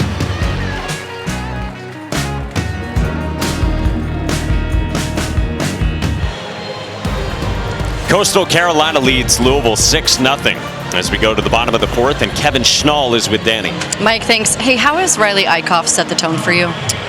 Well, it's not the exact way we drawn it up. 3 of the 4 innings leadoff guys got on base, but he's just made big pitches right there after the leadoff double to cut up Monroe and King. 2 at-bats in a row, made some really big pitches and got 2 big strikeouts. Conversely, his battery, Caden Bodine, how does he elevate your staff? Well, he caught a ball earlier in the game in the first to strike out their catcher. Was a big win, but he just makes everything look so easy and really controls our staff at a high level. First pitch strikes, has that been the theme all season for you? Well, a lot of strikes. If you look at our team, we don't walk a lot of guys, and that's a big component. Right now, we look at it, we're up 1-0. We've got 1 big inning, they've got none, and if we can control the big inning, we'll be in a good position. Coach, thank you. Thank you. Mike. Danny, thank you. And there's Riley Eichhoff, and this is what the starters for Coastal have been doing here. Pitching coach Matt Williams was telling us, just go hang out in this little room. Yeah. A lot of starters do that, man. They go down in the tunnel where the air condition is, cool off, be by yourself. Boys score a run, you get up off the seat, go give some high fives, go sit back down again. What did you do? That I kind of got in the tunnel in a chair exactly like that. That's what I would do. Go down in the tunnel. I wanted to be by myself. I wanted to think about the next hitters, how I was going to approach the next hitter. I might even bring the chart down there to see how I started them off at what pitch, and then maybe start to visualize how I'm going to start each batter off, what pitch I'm going to use. TJ Schlageter against Wells Sykes in the 9th spot.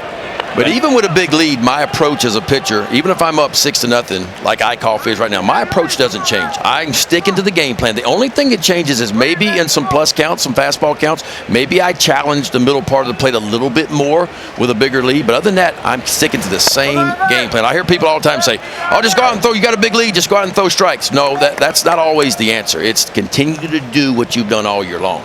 Do you think Eichhoff even noticed that Jared walked in there with a camera? No, that dude's in his own zone right now. Cool little walk down the tunnel. Turn to right, turn to left. There you go. We got some light rain falling here. And this is driven in the air by Wells Sykes to left center. Lucas Moore goes back and on the track. He's there for the first out. We got the bullpen working as well. So Riley Eichhoff has been the starter. Remember, he pitched on Friday and went 4 innings in that one. He's gone 4 innings of shutout balls so far on 76 pitches. So a couple lefties up. Hayden Johnson and Dominic Carbone, who's been a back-end guy. You see Carbone on the left and Johnson on the right. Yeah, and think about this. If you're Coastal, man, you win this ball game, you could almost use what you got down there too, because you win this ball game, you got 2 days to rest everybody. So it's not like they're going to try to save somebody today. They're going to bring out their best arms. They're going to try to win this game where they get 2 days off to get into the finals. Back to the top of the lineup, and Caden Bodine. Catcher singled and scored in the first, and then grounded to short in the second.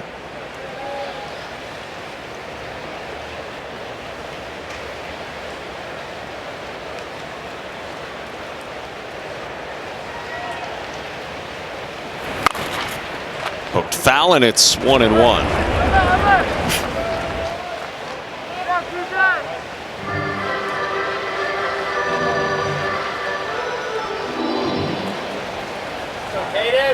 Go, Bo!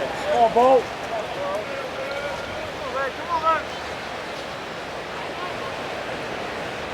Schlageter's 1-1.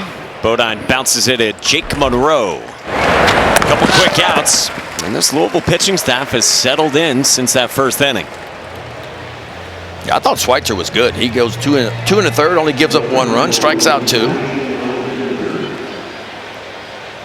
And again, we talked about this 30-45 minutes ago. I mean, if they're going to complete a comeback and come all the way back, it's going to be because the relievers got up there and stacked some zeros and gave their offense a chance. And right now they're doing it. And then Kevin Schnall was the one that said it. Louisville's been getting the leadoff guy on 3 of the 4 innings, but Riley Eichhoff is stabilized after that. Yeah, he's just got so much experience, been around the game a little bit, fifth-year senior, and he doesn't panic, right? It's a slow heartbeat in those big moments.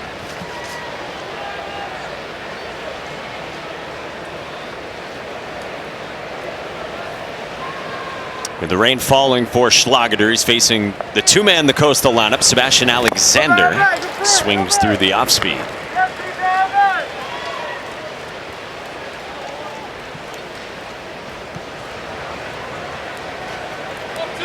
.42 wins for Louisville. They were a 2 seed in the Nashville Regional and got out of there, where Vandy was the #1 overall seed. On the ground to first, and Tank Davis with a fine play to make it a 1-2-3, bottom of the 4th. Let him play, let the defense play, and that's exactly what Schlageter has been able to do. Throw strikes in the zone, make that contact on the ground, and Mr. Davis at first base. His dad was behind the plate. He mans the 3 spot on defense. Backs against the wall for Louisville, down by 6. We saw this conversation just now coming off the field. Kamayu Neighbors, the second baseman, and Matt Klein, the catcher. They're both captains on this team, and it got kind of heated here. Yeah, they're kind of going back and forth a little bit. The Neighbors is older now. He's a veteran, 25 years old. Been around, 6th-year senior for him.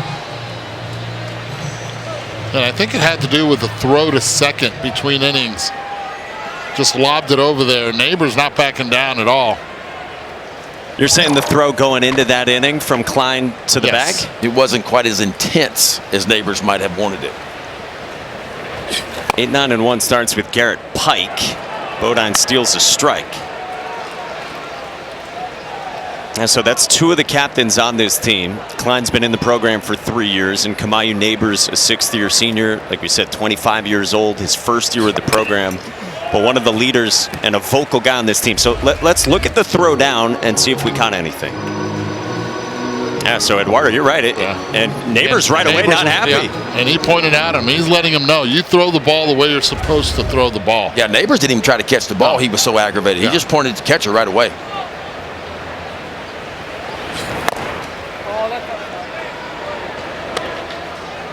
Tempers are going to flare, right? I mean, this is as high pressure spot as you can have. Look, I don't mind that. Whatever it takes to get you fired up, you know. And look, that's what captains are for. Everybody's held accountable to the way we do things in our program. Players have to police themselves and police each other. You know, it happens every day at the big league level. You have these meetings, these team meetings, where the captains of the team will stand up when things aren't going real well and try to motivate everybody in the clubhouse. You never like to see it happen on the field. Normally that's down in the tunnel or behind closed doors. Things like that happen. But hey, it's emotional, man, and there's a lot on the line. I'll tell you what, I do not mind one bit what Neighbors did right there. Yeah, guys, well, Patrick Forbes told us earlier this week that they've had a lot more player-led meetings this season. Dan McDonnell wants these guys to hold each other accountable, create that family culture. And in fact, he said Kamayu Neighbors gives great speeches. And when we asked Kamayu about it, Mike, he said, yeah, they can get fiery. And sometimes I have a big personality, but I know that they can handle it because I can handle it. Well, you notice there wasn't any coaches running to get between them. Nope. They were going to let them figure it out, and I like that. Yeah, so they've had these player-led meetings this year. It's been a big part of Louisville's season. And, yeah, Patrick Forbes was saying sometimes Neighbors gets up and talks for like an hour. He was joking. And we asked Neighbors about it, and he said to us, sometimes I got to say afterward, hey, guys, like, was that too long? Yeah. What are we reading lips there? Throw the ball. He's wanting something on it, man. Make it game speed. Give me what you got. Kamayu Neighbors pulls back. And he said that he wanted to be, or he's thinking about being a preacher. I'm not mistaken? Correct. Preaching for an hour. I like it. He's practicing. Yeah. He's an impressive young guy, like we've talked about. Matt Klein is two really impressive leaders on this team. Neighbors originally got a walk-on spot out of junior college at Cal State Northridge. Didn't really play much his first year behind a guy who ended up at Texas A&M. And then last year, Neighbors finally got his chance to play. Line drive center field, another hit for Kamayu Neighbors. He has had a very impressive Men's College World Series, and on the bobble, he takes second on an error by Wells Sykes in center. If that does not get you going, then what will? If you're going to get on your players, you better back it up. And this is, I'm going to hustle to second base, but I'm going to keep my eyes on the baseball. That's exactly what he does. Does not settle, even down by 6. He's putting pressure on the defense. And he is wearing it out in postseason play at that 9-hole now. 11 for 30 is what Neighbors is in the NCAA tournament. And that is so big because you roll back right to the top. And Alisea, who's having a really good NCAA tournament as well. That's Wells Sykes' first error of the season in center. And so, yeah, now you go through a third time. Eichhoff at 85 pitches. And Alisea had to hit his first time, and he takes a strike. Great bat-to-ball skills from Alex Alisea, who can really grind at bats. Rain coming down here at Charles Schwab Field. Bouncing ball up the middle at Ty Dooley for out number 2.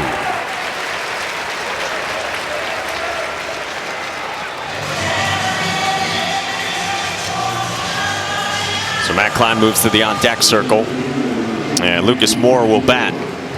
Think about the pressure that the Cardinals have been able to put on Coastal, and nothing to show for it. Every inning except the second inning, they've been able to get a runner to second base. But you know what makes Eichhoff so good, Eddie, is how do you perform in big moments? Like, what is his opponent's batting average with runners in scoring position? Overall, it's about 260, but when he gets runners in scoring position, it goes down to 230. And so he's able to elevate his game in big moments. Against speedy Lucas Moore. Bouncing ball off the mid, might help him out. Blake Barthel gets the out, and a little deflection helps out Riley Eichhoff and the Chanticleers. Remember the Walenda family? Yep. It's exactly what's going on right here with Riley Eichhoff and their defense being in the right spot, right off the mitt. And who's there? Oh, your second baseman, Barthel. Ready to make a play, getting a little closer to get the speedy Lucas Moore at first. Game 6 of the NBA Finals is Thursday in Indiana, 8:30 Eastern on ABC, ESPN Deportes, and ESPN Radio. Coverage starts with countdown at 8, with SGA and the Thunder 1 win away from their first NBA title. Halfway through here in this one in Omaha, part of 2 games today. Another one coming at 7 Eastern with LSU and Arkansas round 2. 6-0 Chanticleers. With a win, they head to the championship series, a best of 3 that starts Saturday. Blake Barthel against TJ Schlageter.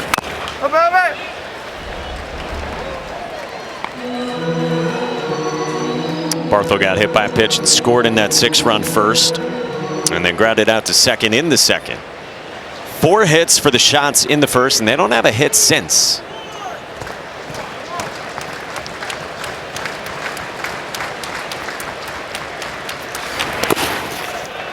Blake Barthel is one of the great stories of how do you find players and what are their backstories.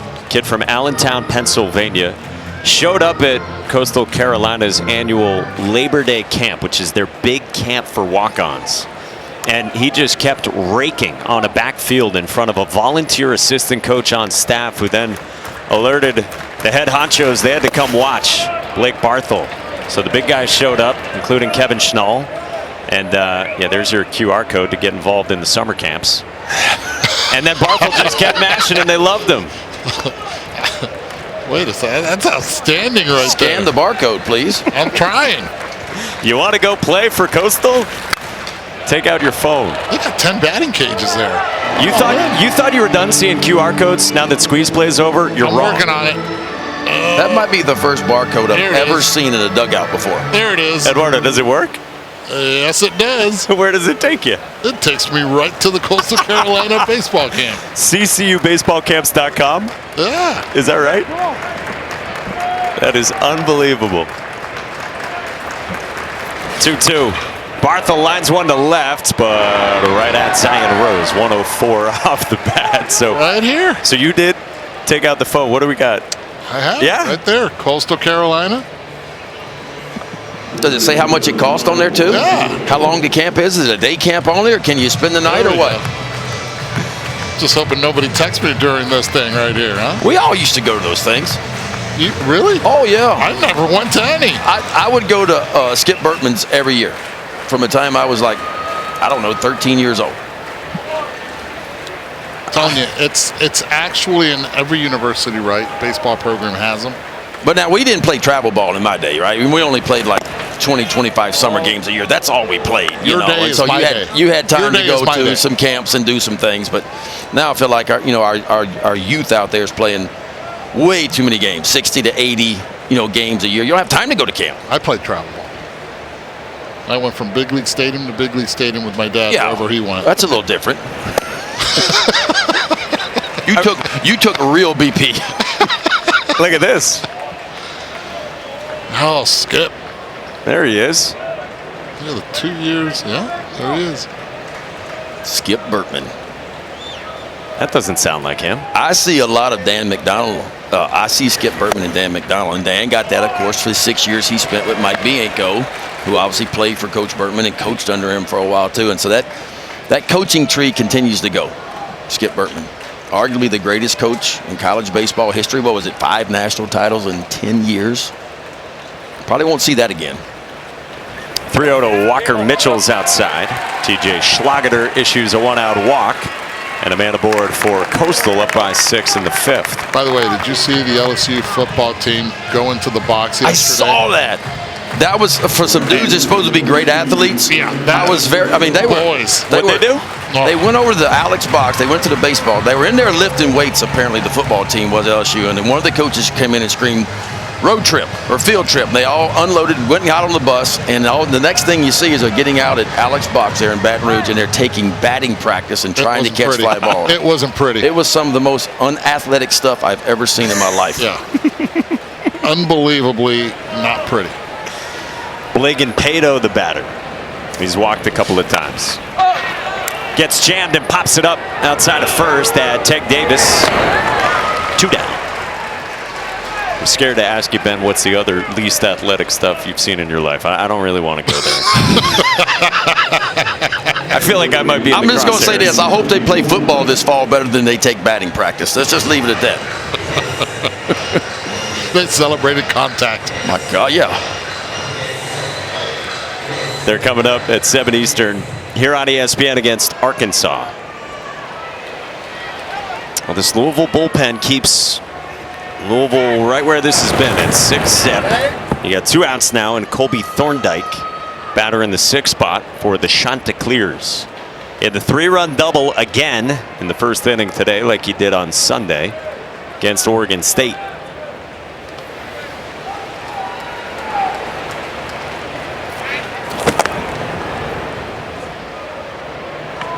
I know we veered off course from the QR codes, but think about Kevin Schnall. Like, he's capitalizing on his opportunity here. You get to Omaha, you're playing on TV, you're playing on the big stage.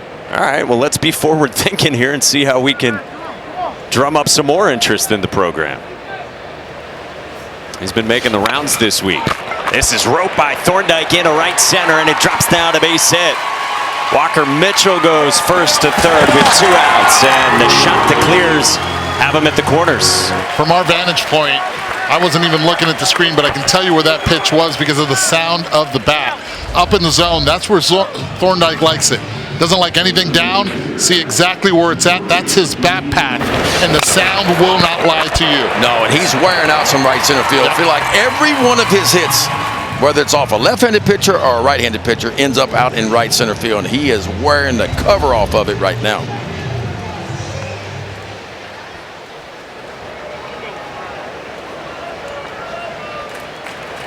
And now we're going to get a visit here from Dan McDonald, and likely the end of the road for TJ Schlageter. 37 pitches came on in the 3rd. Left 2 aboard in that 3rd. Had a 1-2-3 4th, and now dealing with some traffic here in the 5th. Jack Brown's been out there in the Louisville pen and is coming in for the Cards. Last few arms have stepped up for Louisville, and now Brown enters the arena in Omaha.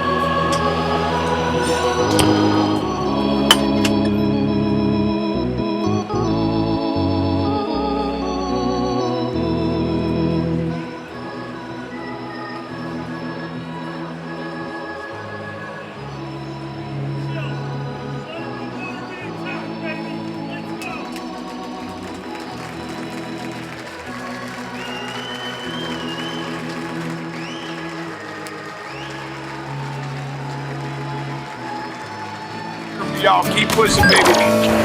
I'm wide awake. This is your boy Jelly Roll, wishing y'all well, and I'm cheering for y'all. Keep pushing, baby.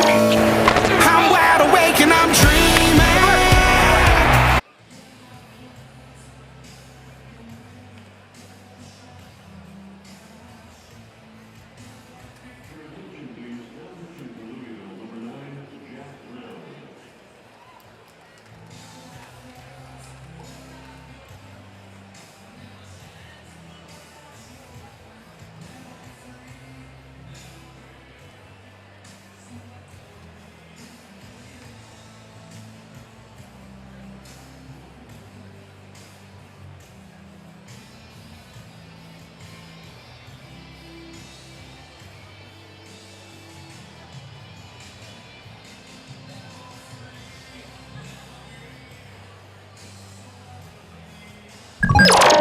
This is your boy Jelly Roll, wishing y'all well, and I'm cheering for y'all. Keep pushing, baby. I'm wide awake and I'm dreaming.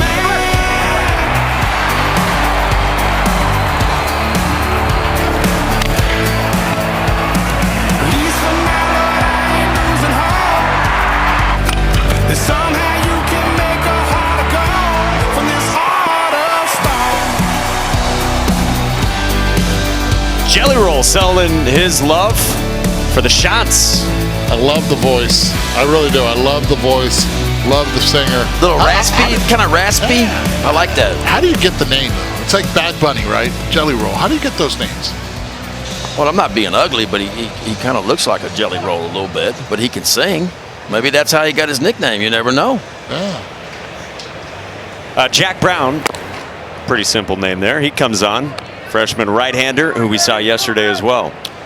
Yeah, what did he throw? 11 pitches yesterday, 1 shutout inning. Had some traffic. Rookie from Fishers, Indiana, 4th on this team in innings pitched. Yeah, had a scoreless 7th. And now follows TJ Schlageter, who's already refueling. Fastball, slider, curveball, and a changeup for Jack Brown. Dean Mijos, the batter, and he goes first pitch swinging in the air to right, and that'll plug the gap and get all the way to the wall. Walker Mitchell scores. Colby Thorndike right behind him, and a 2-run triple for Coastal. Didn't waste any time, did he?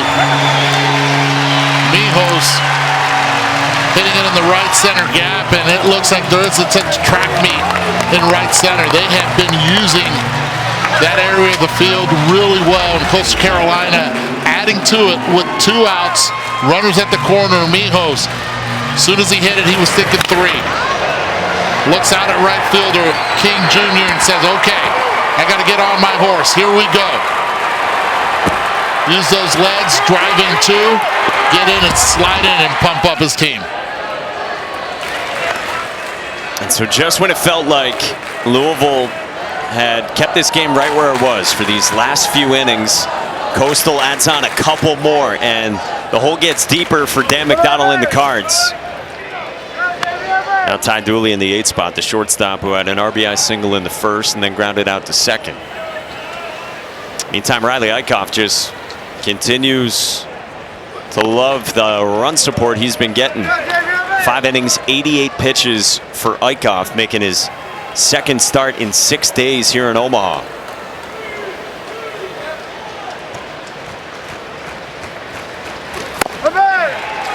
A strikeout from Jack Brown. Dean Mijos is back from his broken hand, and he has stepped up in a major way. He gets 2 more runs of support for Riley Eichhoff, and the Chants are up 8-zip, maybe counting outs, trying to get to the finals. Oh, I fell apart. I had enough of my demons. Angels only need. We check out our Capital One rewarding performance. Wow, the 5th-year senior folks been doing his thing. How about this sweeping breaking ball right here? Starts it well off the outside edge. There's your changeup kind of working down. And watch where the ball's coming out. It's coming out of the same spot, but it's going east to west, west to east. And how about this changeup right here? Boop. Good luck hitting that one. What was that? Boop. Some of those sound a wiffle ball makes coming in there. Man. How you going to hit that one? Riley Eichhoff has been awesome.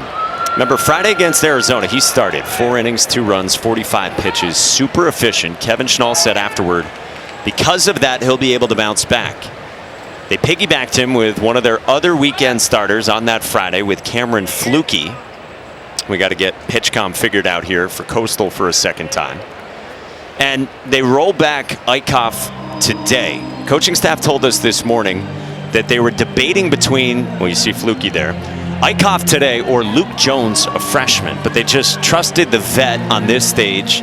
You asked how often he normally throws, how many pitches in his bullpens, but they said even though that's normally 22, 24 pitches, he is full go today. Right, it's less intensity, right, in the bullpens as well, and it was full adrenaline for those 45 pitches that he was able to throw. But in college baseball, you get those 6 days of rest before you throw that once a week. No, this isn't professional ball. They're going to need him, if necessary, on Monday, and that would be on 4 days rest. Things just change when you get in. And look, even at the big league level, you start to see starters come back, and they'll get out of the bullpen occasionally. You see guys come back a little bit on short rest. This is not uncommon. This is what happens when you get in playoff baseball. Now, you got to be smart about it, and you got to keep an eye on pitch counts. And also, you got to keep your eye on traffic, too. There's a big difference between throwing 80 pitches in a ball game with not much traffic and then 80 pitches in a ball game where I'm just giving it everything I got because I constantly have traffic. There's 2 different 80 pitch marks in there. You know, some days are a little bit easier than others. Matt Klein just flew out to center, and Riley Eichhoff just keeps on rolling. We were talking with Caden Bodine the other day, and he told us that they call Riley Eichhoff Unk. He's the veteran on this team, 5th-year senior. Caden was telling us that Eichhoff has just been unbelievable. Said he is super professional, goes about his business, and he is working with a ton of confidence this season. Now Jake Monroe.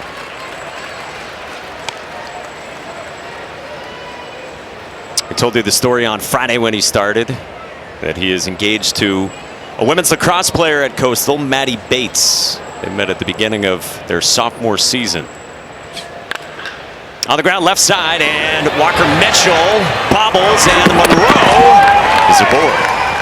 1-out base runner for Louisville, down by 8 in the 6th inning. Yeah, Mitchell wants that one back. And he was caught in between, do I take a step back as I'm going to my left or not? Went direct, and it ate him up. And once that ball is not caught cleanly, just hold on to it. See him stabbing for it. You would want him to start with that glove down low and work his way up instead of going from top to bottom, especially on defense.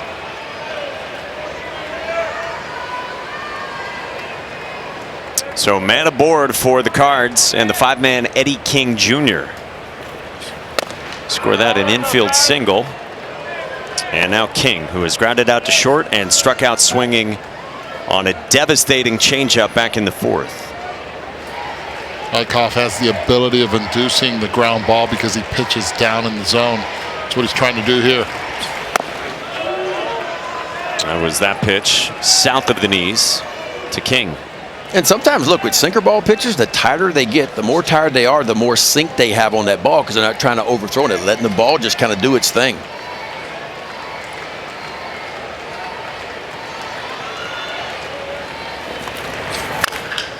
Bouncer left side in the hole off the mid of Dooley in the left. He had a long way to go back into the hole for that, and Louisville's got 2 on. He got what he wanted, right? The ball on the ground, it just took off on that second hop.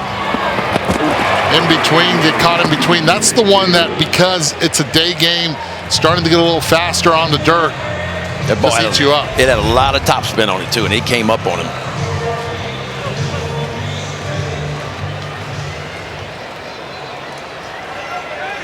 So 2 aboard, and Teg Davis is the batter.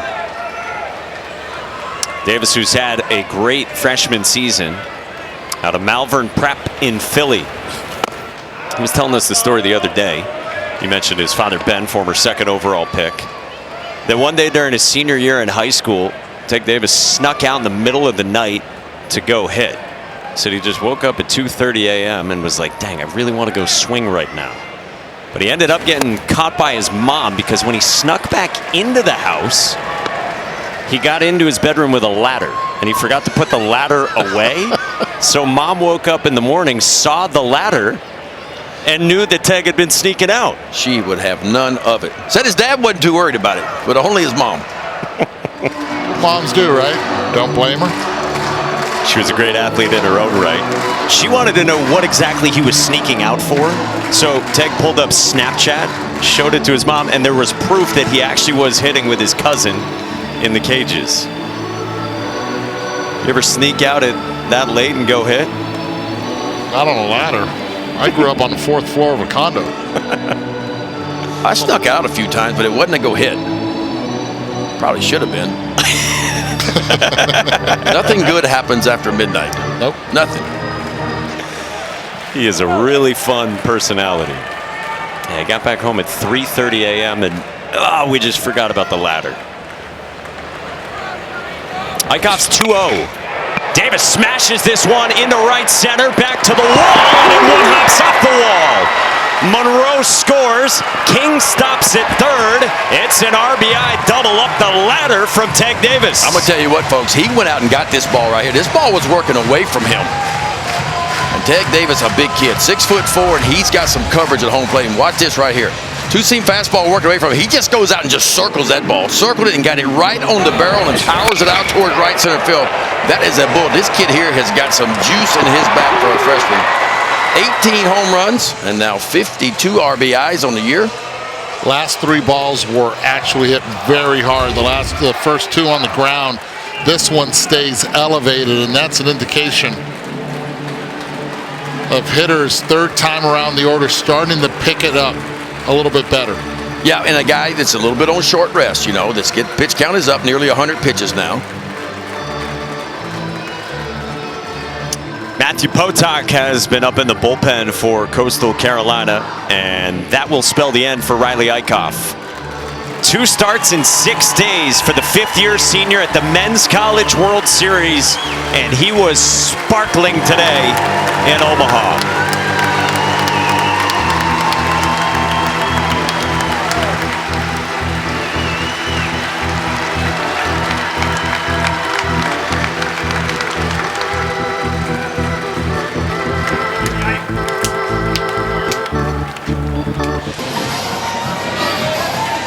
Like Coastal Carolina, LSU is 1 win away from the best-of-3 championship series. And they are making moves over to Charles Schwab Field. With the second game of the day coming up at 7 Eastern, 6 local, as they go up against Vahiva Aloy at Arkansas, who would have to beat LSU twice. And Vahiva Aloy looked pretty good last night. Locked in. Yes, he was. Shane Victorino actually texted me, very close with the family, and the message that he sent the Aloy brothers was, hit it to right center field. And what did Aloy do yesterday? He wore out that gap, didn't he? He wore it up. He listens well. Well, here is Matthew Potok, the redshirt junior, who comes on for the first time in Omaha. Yeah, he has had an outstanding year. Another strike thrower out of this Coastal bullpen. 4-1 on the year with a 2.55 ERA, making his 21st appearance. He does have 1 start under his belt. 35 1/3. He struck out 33, only walked 8. Heavy on the fastball. He'll use that fastball about 75% of the time. And slider after that. He may show you an occasional changeup, but it's fastball, slider, heavy. Roped right at 3rd, and Walker Mitchell by Zion Rose. Ave Maria. Everything coming up Coastal today. That makes me speak Spanish right there. 106 off the bat, and another just bullet. That's a great reaction. Great reaction at third base by Mitchell. 106 ball up in the zone. Yes, it's frustrating, and that'll stay with you for a while, understanding that could have driven in another run. Smashed, and Zion Rose is like, I'm just going to put another piece of gum in right now because I can't catch a break. So now Garrett Pike, second and third, and that could have really trimmed this gap to 5. Pike has an infield single, a ground out to short. He ran it full both times against Riley Eichhoff. Good stop by Bodine, who tumbles back there. Special back there, really good reaction. You talk about him being a wrestler when he was younger. Feels very comfortable down low, spread out between the legs. How do you catch that ball? By the way, just over an hour ago, Rawlings came out and named Caden Bodine their Gold Glove Award winner. This is roped into right field, base hit, Garrett Pike. King scores. Davis stops at third on a ball into right. Louisville gets one, but nothing more. Yeah, it's all about the score. He noticed that he was held up. I thought he was held up a little too early. So you still have to see if he's going to catch it cleanly or not. And these opportunities of being able to put crooked numbers up on the board, I think originally they were going to try to keep the runner at first, knowing that you still have a 6-run lead, but you cannot sacrifice anything on anything close at the plate. That ball was hit so hard, I don't think Davis really had a legit chance of scoring from second base. He got out to the right fielder, Pado, very quickly. So it ends up being the right move by Davis. And Eric Snyder coaching third. Another good stop back there from Caden Bodine. He's getting work. And that's what's kind of eluded Louisville so far. They've had their chances, guys, runners in scoring position. That was only the second base hit with a runner in scoring position. They are 2 for 12 now.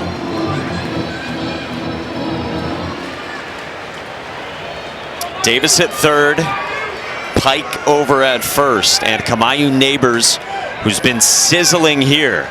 He's got 7 hits, more than anyone in this event, and he's got another into right field. Davis scores, and here come the Cards. How about them answering back, Big Ben? You get 2 in the bottom of the 5th inning, and Louisville does not give in. They scored 3 in the top of the 6th inning right here to answer back, down 5, but it's about pecking away. It's what Coach McDonald talked about. Just continue to peck away. Yeah. Well, we talked about them in the open and their late inning magic by Louisville to be able to come back late in ball games. It's not super late, but it's getting there for them, and they have been outstanding. The 7th, 8th, and 9th inning. Just happen to be doing a little bit here in the 6th inning in this one. I tell you what, we're one big swing away from making this game very, very interesting. Matt Williams comes out to talk things over with Matthew Potok. And how do you like your 9-hole hitter leading the entire field in hits with 8 of them? Yeah. Look, and it's not been just in the College World Series for Neighbors, too. It started in the NCAA tournament. He was wearing it out coming in. 6 pitches, and that's it for Potok. And Coastal is not messing around. They're going to Hayden Johnson in the 6th inning. 3 runs in, 2 still aboard for the Cards. And the lead has evaporated here these last 2 innings for Arizona. It's a 6-run bottom of the 8th inning for Louisville, and a Cards comeback complete. Eddie Chance ring out for Eddie King. Now he can save their season. Skies it to center. Alisea tags. He scores, and Louisville lives. Well, they have already staved off elimination twice. And Cards players and Dan McDonald will tell you they pride themselves on being the best late inning team in the country. And here they come with 3 in the 6th. They're relentless. We talked about it in the open, and it's one thing that has identified with them, especially here in the Men's College World Series, their inability of accepting defeat. Well, they'll have to do it against Hayden Johnson now, making his 23rd appearance of the year. The numbers are outstanding. Undefeated, Look at the ERA, and how about the strikeouts? 33 and a third, 50 strikeouts for the left-hander. At the corners for Alex Alicea, again, a switch hitter by trade who did not go, but who is batting left on left as he has been down the stretch because of his, quote, jacked up thumb, in the words of Dan McDonnell. Johnson's been really good left on left, has held him to about a 620 OPS. Alicea offered at it is the word from behind home plate, but they appeal. Sounds like we heard yes he did, but must not have been Angel Campos. He went to Scott Latender, and so it's 2-0. Hayden Johnson falls to the third base side after delivering the baseball. Let's say a very good drag bunter as well. Could be in play if the count gets 2-1. Let's see where Blake Barthel is at second, and Thorndike is holding Kamayu Neighbors. And we've got a third different pitch comm issue of some sort for Coastal.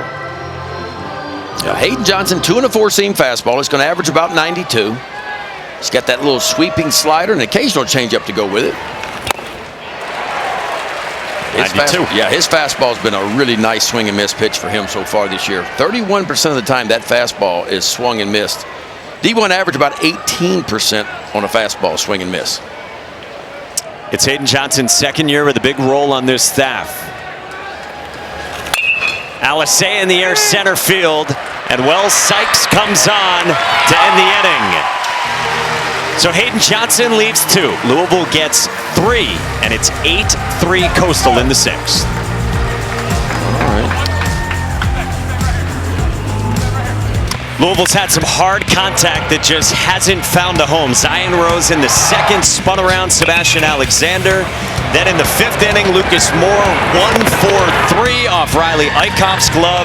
And then this rope from Zion Rose last inning. Just some bad luck, man. They have barreled some balls up. Could be a lot different score. They were only 1-for-11 with runners in scoring position before that inning. 3-for-14 now. So a lot of opportunities, but unfortunately they've hit some rockets right to some Coastal defenders.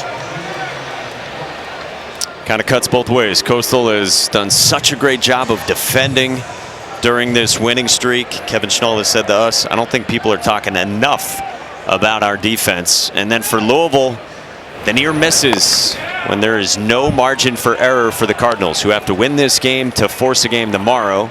Meantime, if Coastal hangs on and wins, that's it for Dan McDonnell and the Cards, one of the last 4 teams playing in the country. Bottom 6, 9-1-2. Wells Sykes against Jack Brown, and it's 1-1. Wells Sykes flew out to centers last time, grounded into a 6-3 double play to end a 6-run first inning. Pride of Gilbert, South Carolina, out of the Citadel, where he spent 3 years, now in his first year with Coastal. There's a coaching change at the Citadel. This guy, a 3-year starter in college.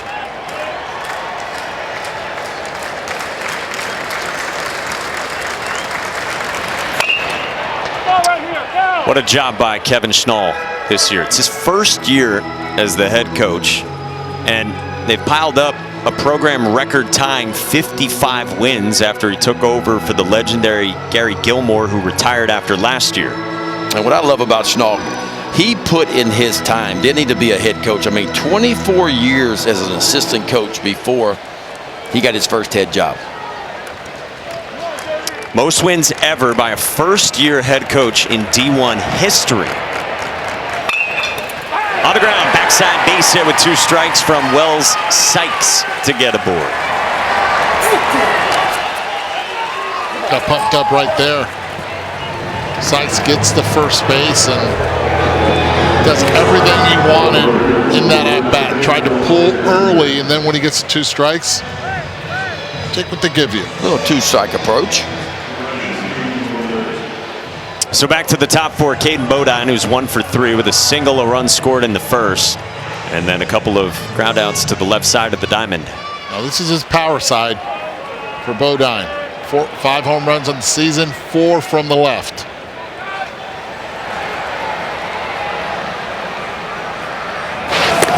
You know, you talk about Kevin Schnall. We were talking with Caden Bodine the other day. He said, I loved everything about Coastal and the blue-collar mentality. He said he was really drawn to that with Gary Gilmore and now Kevin Schnall. And that's how you go from New Jersey to Coastal. It's a program that just makes a killing with its roster in the Mid-Atlantic. That's home for Kevin Schnall. And the Chanticleers have been an excellent program through the years in college baseball. National champs in 2016. This is in the air to right at Eddie King for the first down.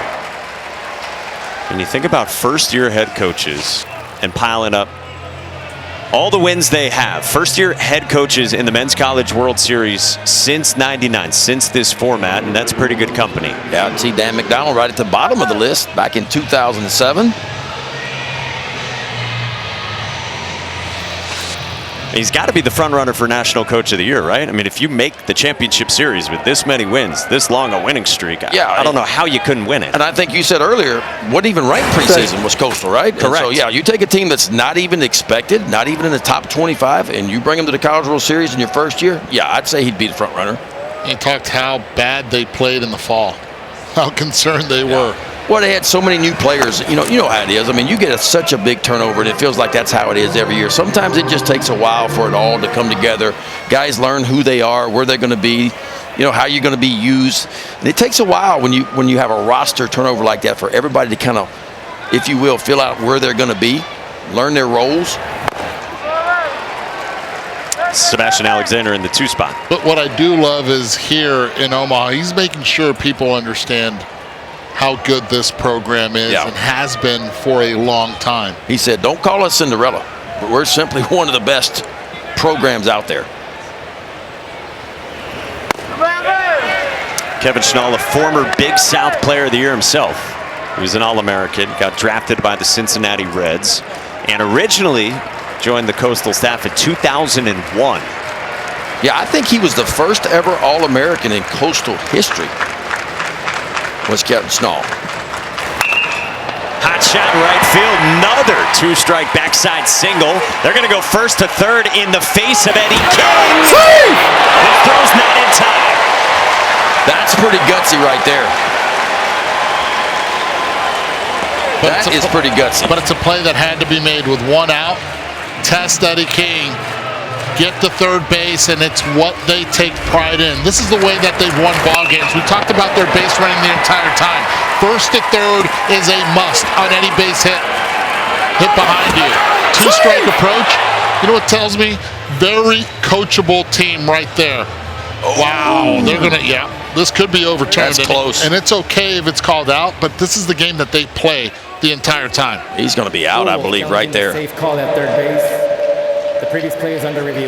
That was a big-time throw by Eddie King Jr. right there in the outfield. Andy, can you hear me? Because Sykes tried to run right in his face, boy, and he came up with a dart to third base. You get 2 challenges per game. You keep them if you're successful. And Dan McDonald using one here in the bottom of the 6th inning. This was going to get overturned, I believe. How about that throw, guys, huh? Eddie King Jr. gets behind this ball. He gets a running start. He gets it and throws a perfect strike to third base. Will the foot of the umpire on the angle that we saw. Boy, watch this right here. All the momentum, one quick step, squares the shoulders to third base, and just a low dart throw right where you want it. The runner at first not able to advance because the throw is low. It's a perfect one hopper to the third baseman, Monroe, who quickly applies a tag. And I think right there he gets him, guys. Is there enough to prove? We about to find out. That he touched his left leg. Go ahead. Oh, I learned. Here we go.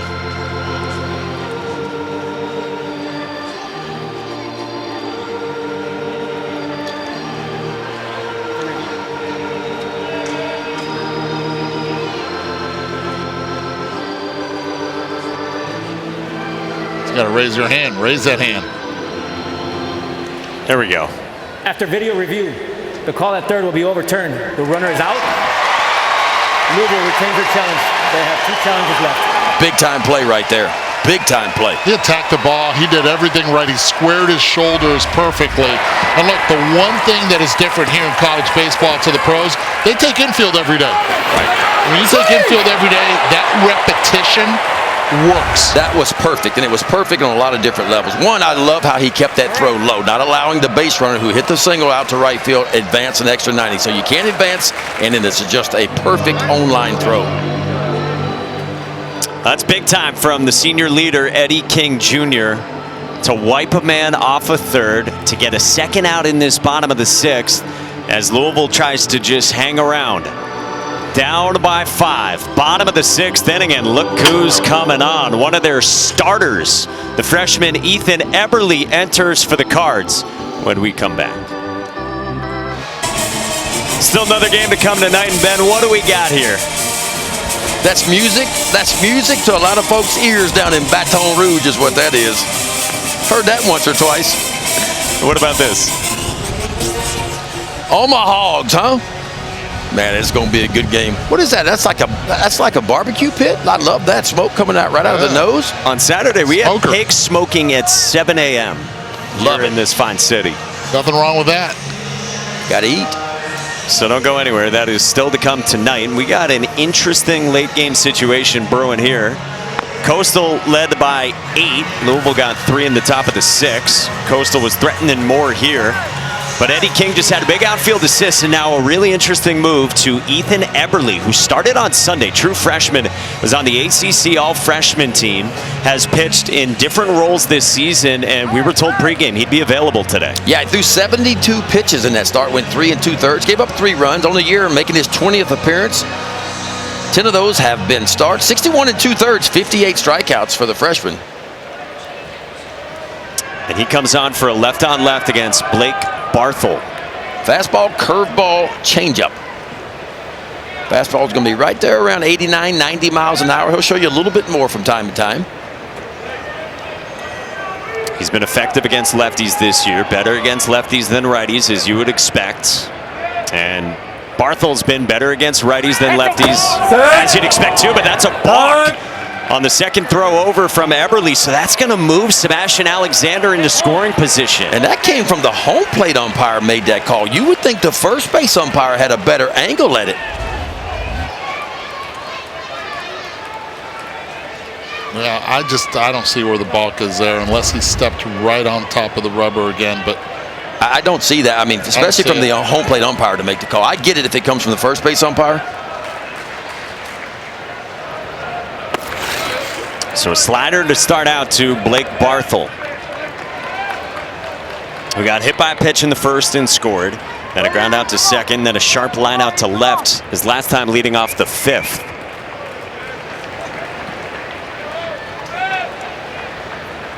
The 1-0. 2 sliders away from Eberle, who's always had the low arm slot. Told us he lowered it a little bit more when he arrived at Louisville during his freshman season. He's trying to come up large for the Cards.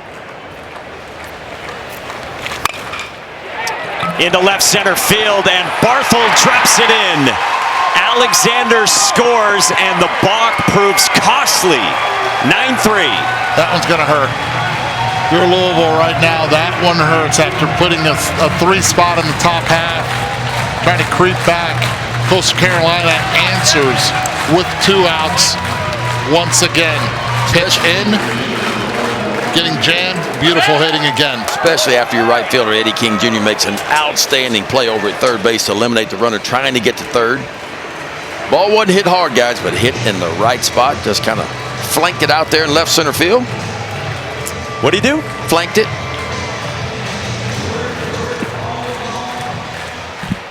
It's a new verb for it. So Barthel with an RBI single makes it 9-3 in the bottom of the 6th. And now the cleanup man, Walker Mitchell. He had a 2-run single in the first, and then he walked and scored in the 5th. Coastal just keeps coming at you, huh? Offensively? They do. And again, the offense hasn't been nearly as good this year as what it was last year, but it's plenty good enough. Runner goes. Matt Kline's throw is... No, he's still on it. He's still on target. it. I got Blake timeout. Barthel stayed on the bag. And hopefully he's all right. That'll be Barthel's 13th stolen base of the year. How about that left shoulder right now? He's just trying to shake it off. Watch how he grabs onto this bag. Slides straight into that corner, just holds on, and little ice after the game. Momentum taking him one way. Hang on to it. So right back into scoring position. And a 2-0. Mitchell spits on that. 3-0 from Eberle. He's basically been the Sunday guy down the stretch for the Cards. So good in the regional final against Wright State. So good in Game 3 of the Super against Miami. In with a strike. Guys, Coastal 5 for 8 today, runners in scoring position. Boy, is that a recipe for success. 5 for 8. And they came in, remember, they came in hitting only 188 with runners in scoring position the first 2 games of the College World Series, but that has changed in Game 3.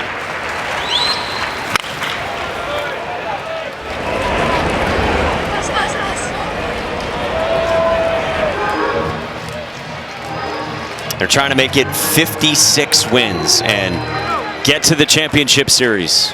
Won it all in 2016. And now this the second trip to Omaha and trying to get right back to the final series.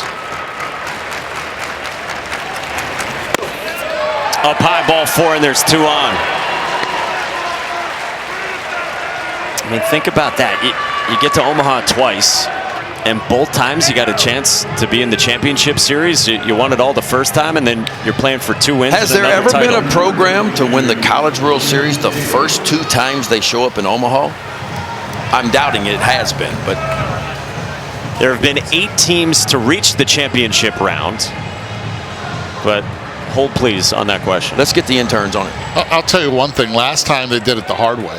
They had to come out of the losers bracket, and they lost the first game of the championship series as well to win the next 2. This is a team right now in Coastal Carolina that they just do not miss. They capitalize on every little mistake that other teams make. Ben, your intern's back from getting coffee, and they report that 4 teams have done that. Won the title their first 2 times showing up. But the most recent was in the 1960s. Oh, wow. It's been a while. So here it is. The only teams to win in each of their first 2 trips. Texas, but that was 49 and 50. Cal, 1947 and 1957. Minnesota, 56 and 60. And Michigan, 53 and 62. Wow. Really good work by your intern. That's quick, too. 2 out for Blagan Pado, who's got a couple of walks and a pop out and foul ground to first. These are the ones to reach the final or the championship round as we now have it in their first 2 trips. This one comes in and hits Pado on a breaking ball that got away from Ethan Eberle. And Coastal Carolina is unrelenting and has the bases loaded. Yeah, they got a chance to really separate themselves with a base hit right here. In typical Coastal Carolina, both feet stay grounded. They'll wear it. They won't rub it. They'll get to first. They might shake it off a little bit. Yeah, you need that if you're Blagan Pado. We're going to get a mound visit here from Roger Williams. And now you got to face Thorndike, too, who is just wearing it out, too. Well, here's what he's done already. Yeah. Bases clearing double beginning in the first. Yeah, he got it going in the first inning. I'm talking about right center field. You might as well put all 3 outfielders in right center field because that's where he wears it out. It feels like just about every time he comes to the plate. That was the day. Today he drove in 3 on that double right there. Lined out in his second at bat, another single, and scored there in the 5th inning, and a chance to do some more damage for Coastal here in the 6th. High ball hitter, you have to be able to control the bottom third of the strike zone against Thorndike. If you don't, he'll make you pay. Saw Peter Michael out there throwing. Northwestern transfer who at times this year has been in the weekend rotation. Certainly some Cards fans were wondering they might see him at the beginning of this game, but Louisville did not go to him among the first number of arms. It's been a while since Peter Michael has thrown. So here is Thorndike again. And he gets hit by a pitch. And now it's 10-3 Chanticleers. 4 hit by pitches in this game already that the Coastal Carolina team has been able to take advantage of. They don't move. They came in leading not only this College World Series and hit by pitches with 170. They keep adding to it. Yeah, you combine 4 hit by pitches with 5 free bases, 5 walks, and 9 guys have reached either by hit by pitch or walk. You see that the most ever hit by pitches in a season in Division I history. 176 times the Chants have been hit by a pitch. You said it. I mean, they train it, they talk about it, they show their players video of guys who get out of the way, and they tell them in team settings, having meetings, that is not what we do. Dean Mijos now with the bases loaded. Can I tell you, if they tell me to do that, I'd go up there with catcher's gear. And elbow guards as well. Well, they work on it with pitching machines, the softballs, and they just work it just hanging in there, man. Can you imagine if Ron Hunt played for them? Put up a big number. I'm going back to Bad News Bears and just watching Rudy Stein being told to go get hit. Get a little closer on that box. Let it hit you. Let it hit what? Now? Yeah, right now. Get a little closer. Loaded up with 2 outs. Or at least 2-1. 2-2 on Dean Mijos. And they just have answers. You know, Louisville gets the 3 in the top of the 6th. Then, well, right back to it. Coastal gets 2 back. This story continues to get even more impressive. They just don't allow you to get any momentum at all. They just keep coming after you.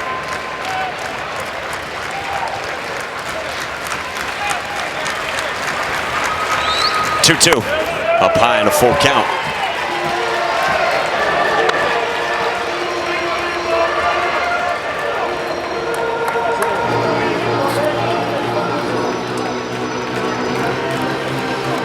How about that? 5 for 8, 10 RBIs, runners in scoring position today.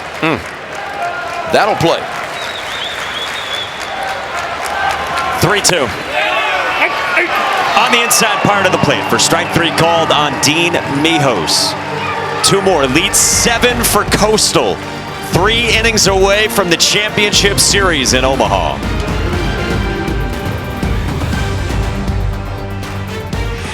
Welcome back to the NCAA Men's College World Series presented by Capital One.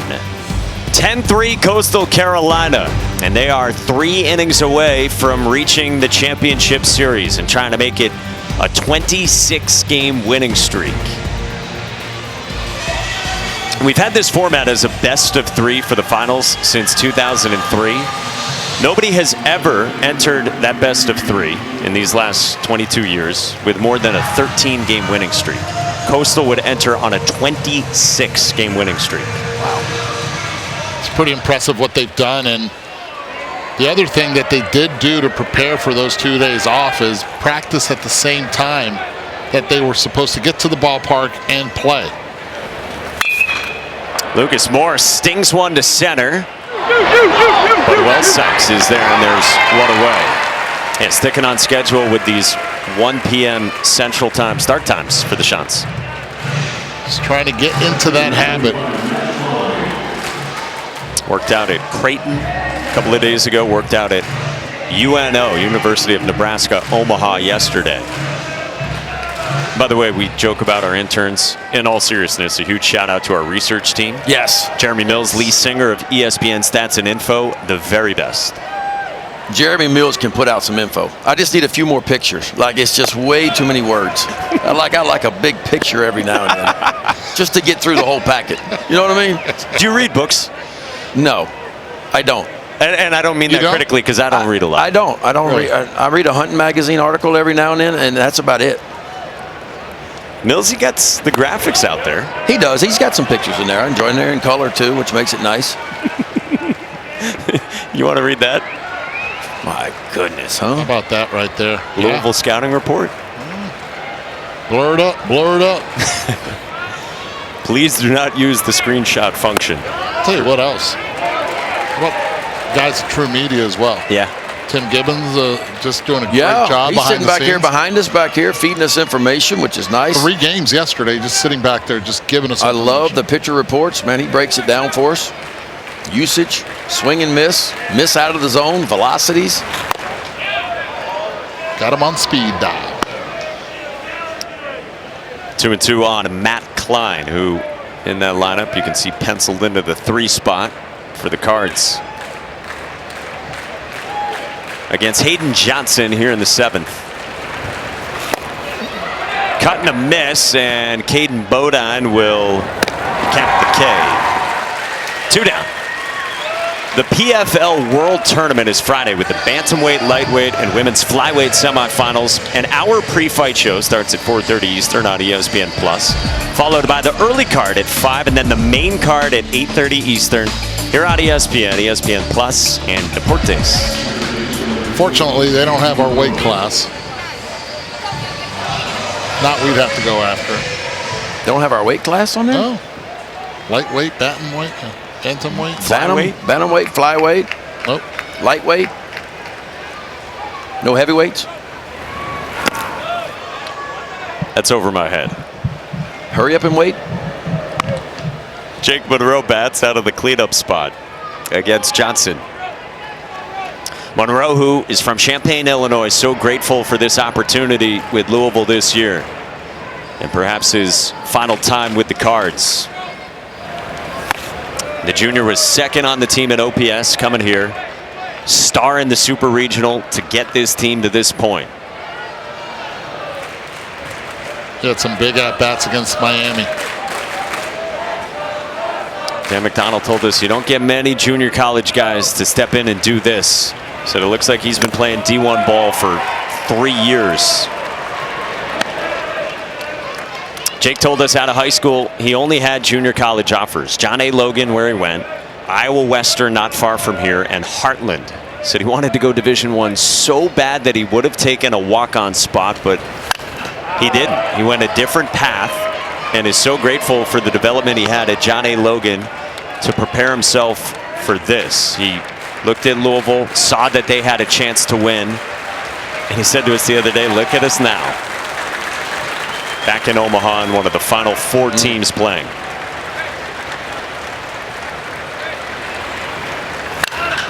This is struck well right center by Monroe, but Sykes pulls back to make the catch. Tip of the cap. Well, Sykes and Blagan Pato on a well-struck ball by Jake Monroe. Well, Sykes getting on his horse right there. He got a great read on this. Off and moving toward that right center field gap. Little hopping up against the wall to get Coastal off the field.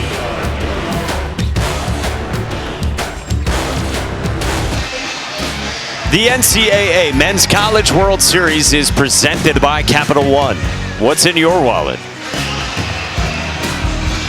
Out of the stretch, we go to the bottom of the 7th in the first game of the day here at the Men's College World Series and take a little ride on Eddie's camera into the ballpark. What number is it, Eddie? That would be 33.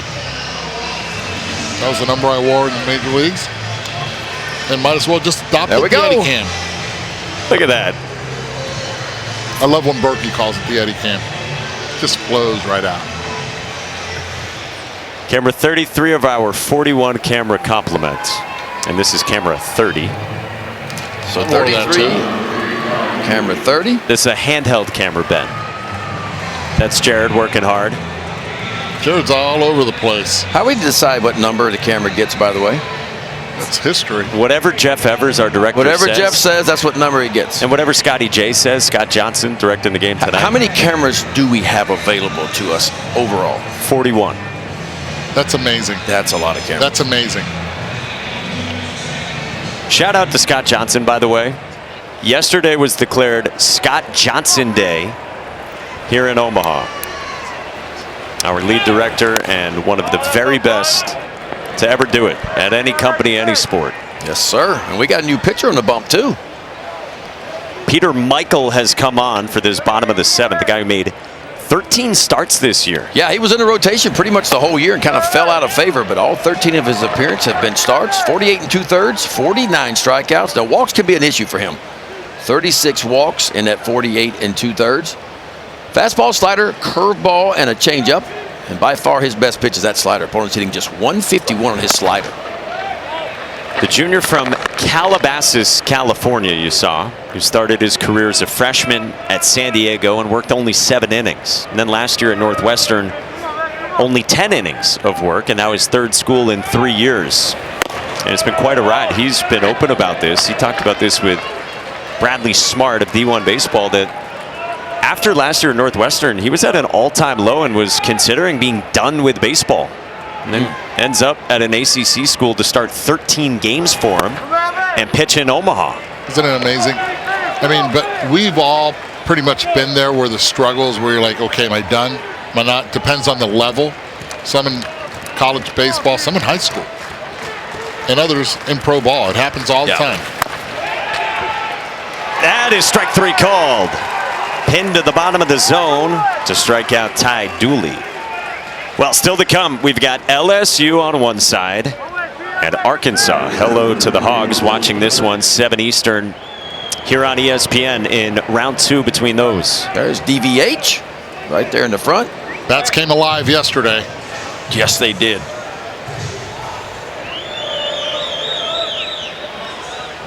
Wells Sykes now in the 9th spot. Yeah, what do you guys expect tonight in that matchup?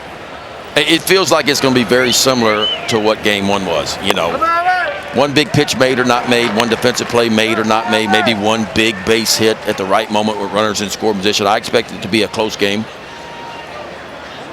2 teams that are very equally matched.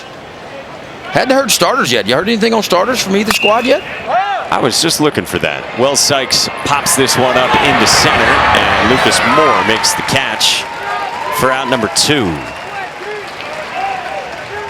No, they still have that one pretty much kept in their back pocket. It's a secret. You would think Landon Beitelcheese for Arkansas. LSU, they threw Cade Anderson in game 1, Anthony Ianson in game 2.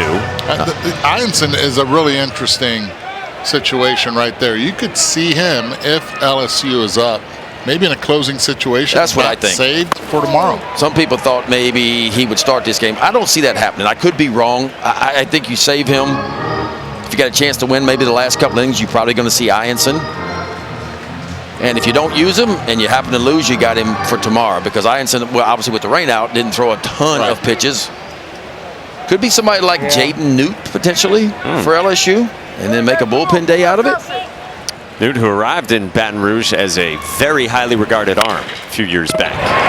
Kate Modine pulls it sharply into right field, a base hit, and his 2nd hit of the ball game. The projected 1st round pick. Kylie McDaniel's got 20th in his mock draft is on.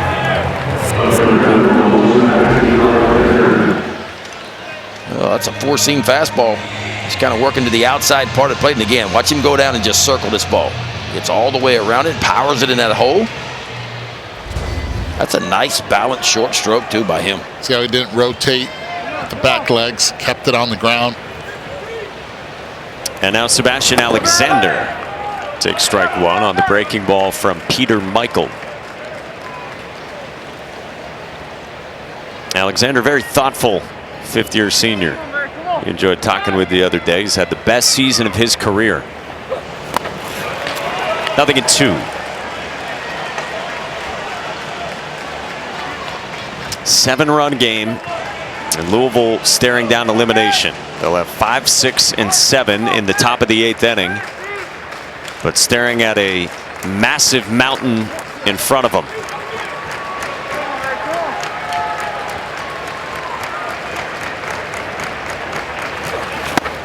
Cutting a miss.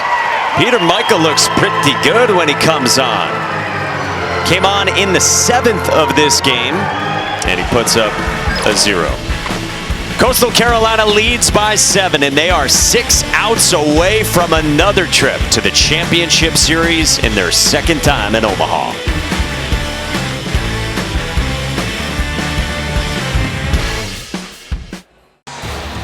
Well, it hasn't just been all baseball for the Louisville team here in Omaha. They got to make some new fans. They spent Monday visiting patients at Children's Nebraska.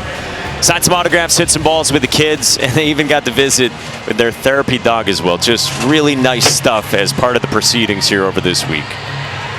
Yeah, guys, you saw the big group there. I talked to Kamayu Neighbors about their visit, and he said, you know, those kids think we're superheroes. Well, we think they're the superheroes, and it was so nice to be able to just put a smile on their face, have a nice day with them, Mike.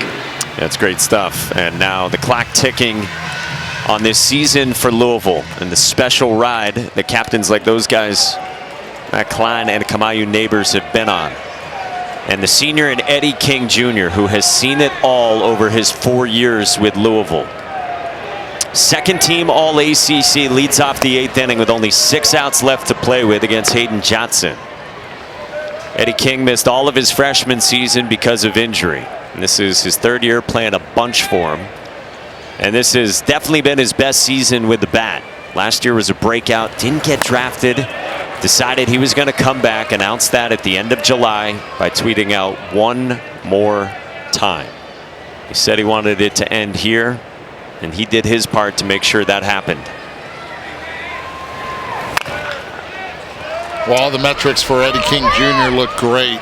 He's had a fantastic season right now at .369 with 17 home runs. And he has grabbed a different gear in the NCAA tournament, too.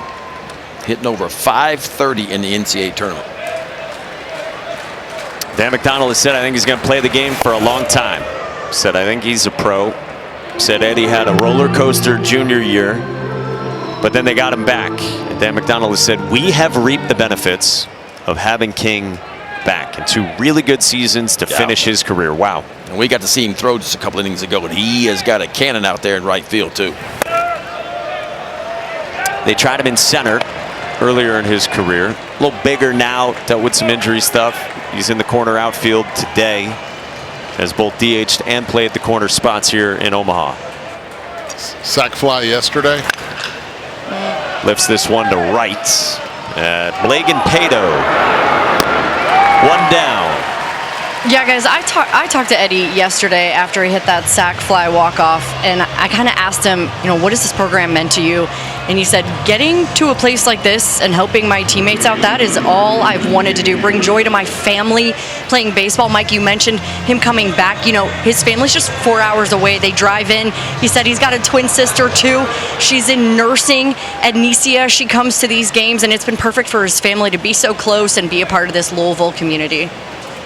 It's a great career that he has had in 4 years. Really has. They ripped the jersey off him yesterday. I don't know if you noticed or not, but put together pretty good. My goodness. Well, there was no shame in his game to put that jersey back on. I was like, dude, you're good, you're good. The mission by this group was to get Louisville back to the top of the mountain. I mean, you got to remember, going into this year, they'd missed the NCAA tournament the previous 2 years, man. They had struggled. And the mission was, let's get Louisville back to the top of the mountain where we were some years ago, man. And they have done that. You can see the emotion on the face of Eddie King. This is the time where it wells up, no doubt. And you're exactly right, Ben. That was the mission for this program, this group. Been on so many trips to Omaha, Louisville had in recent years, and all of a sudden just kind of... Don't panic. Tate Davis pops one up toward us. No one panicked up here, but we did almost lose a monitor. We almost did, but I almost had the ball that was coming this way. I was ready for it.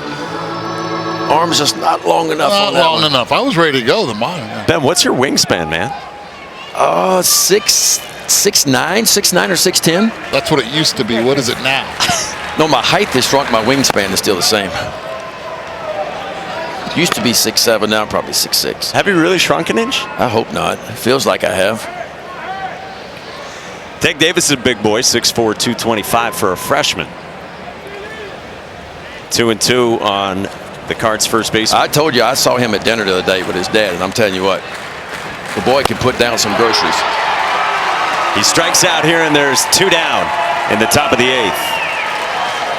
The Men's College World Series rolls on in Omaha, and the championship series starts on Saturday. Go to NCAA.com, the official home for all 90 NCAA championships. So 2 down brings up Zion Rose, sophomore who should be back in the middle of the order next year for the Cards. But yeah, you talked about it. That was the mission for this team. Dan McDonald talked about it 2 weekends ago, that there was a chip on his shoulder. He said a chip on our players' shoulders. He said a chip on this program's shoulder. He felt like they were disrespected. He felt like they weren't too far off from the program he says they were once revered to be. Saw a lot of decommitments, and he didn't feel like this group got the shine they deserve. So bunt from Rose, and takes a turn signal left. Too much spin on that one. Good try. You need base runners even with 2 outs. Only problem now, you're 0-2.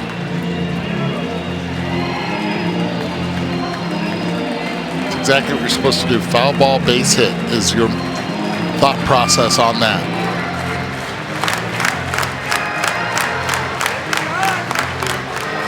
Coastal Carolina 4 outs away. Louisville, having already won a couple of elimination games, just thin on pitching. And running into the hottest team imaginable in this sport, not just in the college game. Last loss was 57 days ago for Coastal Carolina. Rose on the ground at Blake Barthel. 1-2-3. Teal Nation is starting to taste it in Omaha. The lead is 7 to the bottom of the 8th inning.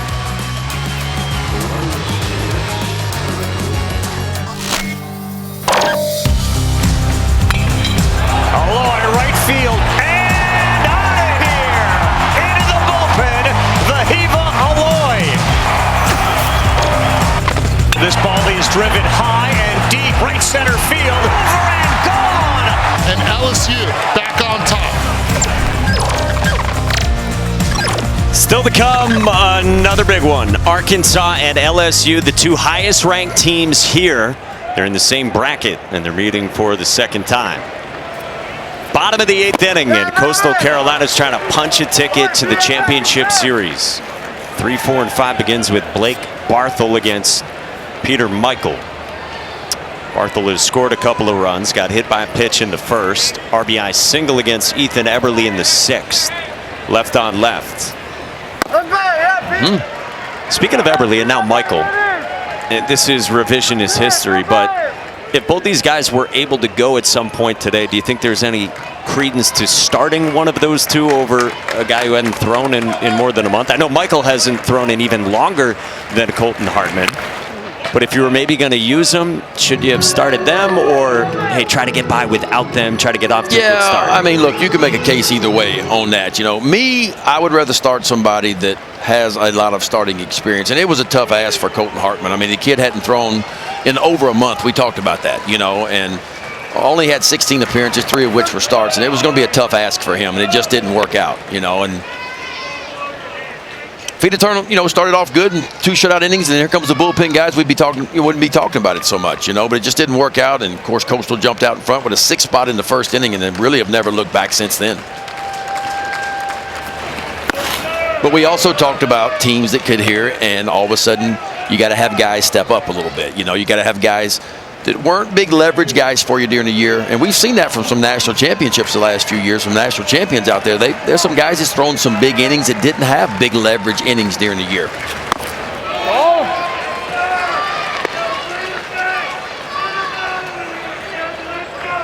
And again, Louisville did not start Patrick Forbes.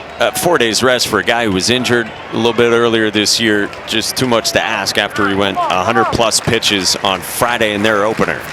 That's outside. That's outside, and Blake Barthel is on for the 3rd time. Leadoff walk to begin the bottom of the 8th inning.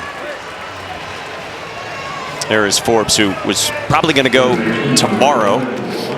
And should something crazy happen here with Louisville, He is likely the arm they would turn to, and that guy's got a very bright future at the next level.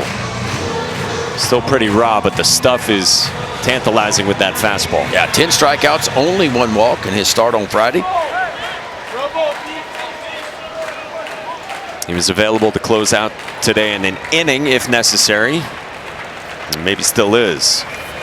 Walker Mitchell now bunts one at his face. And Michael flips to retire him on a successful sacrifice to move Blake Barthel to second. That's impressive right there. I'm telling you, every time I see a pitch coming in at a hitter that's about to bunt, had one hit straight on my face when I was in college, and then another one in A-ball. It's scary, but he gets it down for the team.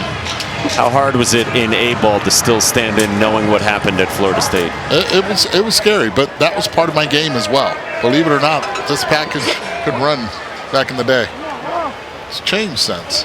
Give me the 60. What were you in the 60? I was 6'5" in the 60. That's good. Little burner.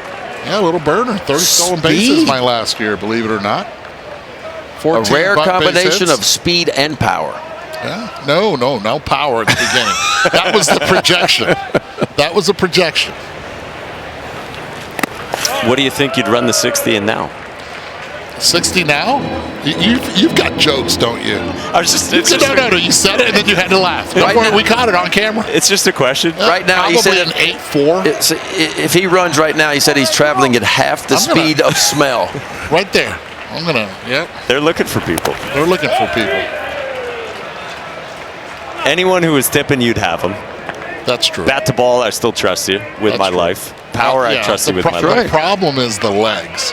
I take a swing, and I could tear probably a muscle off the bone. We do not want a Sean Casey. Oh, Case. What were you thinking? 2-1 to Blake, and Pato is bounced foul, 2-2. I don't know if I ever ran an 8.4 for the record. So let's put it this way. My last home run in spring training, because I got released after spring training, I hit one out. And rounding first. On a home run jog? Yeah. I had to get pinch run. Rounding first base, I had to get pinch run for it. Strained my calf. It's one of the most embarrassing moments of my career. And they were hooting on you. How do you hit a home run and pull something? How about that, huh? Yeah, that's how I looked around first base. That's what it looked like. That's had just about enough right there. Oh, that's great. That's when you know your career's done. 2-2. Pato strikes out. Good breaking ball from Peter Michael. His third K, and there's 2 down. Yeah, Michael has shown us a good breaking ball since coming in. Fastball's pretty solid. Low 90 fastball. You can see where he could collect some outs with this pitch right here. More of a slurvy kind of action. And now Dan McDonald comes out and is making another move. Bullpen door swings open. He's going back to the pen. 10-3 is the Coastal Carolina lead on Louisville. And the Shots trying to get back to the championship series. Ty Stark comes on.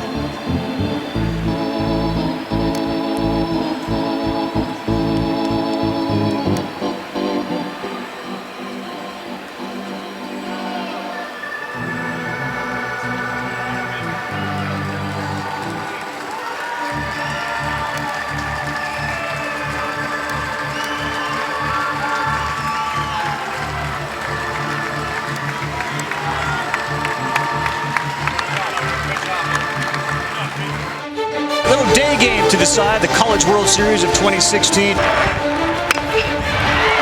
Fielded, bobbled. They throw to third, they throw it away. 2-0 on an Arizona miscue. Young to right, this one's deep, and it is gone. He got him, and it's all over. Coastal Carolina rules the roost. They win the championship. The 2016 national champs won 55 games. This Coastal team, 3 outs away from a 56th. And you look at the longest win streaks entering the championship game or series, and 1948 USC. That is the longest entering the finals. Amazing. Shots trying to make it 26 in a row. Colby Thorndike will bat against a new arm, the 7th of the day for the Cards. 6'6", $175, Louisville's own Ty Stark. Making his 23rd appearance of the year. They all have been out of the bullpen. 18 innings is all he's worked so far. 21 strikeouts, 14 walks. That's been an issue from time to time. Mid to upper 80s fastball, slider, curveball, a little changeup to go with it. And it's a little bit different arm angle. Pulled on a line into right, and Colby Thorndike has another hit. It scores Blake Barthel from second, and it's 11-3 Chanticleers. Left on left. Thorndike continuing his prowess. 5 runs driven in. He'll get pinch run for now, but being able to go 3 for 4, and those 3 hits, big ones. This one down in the zone.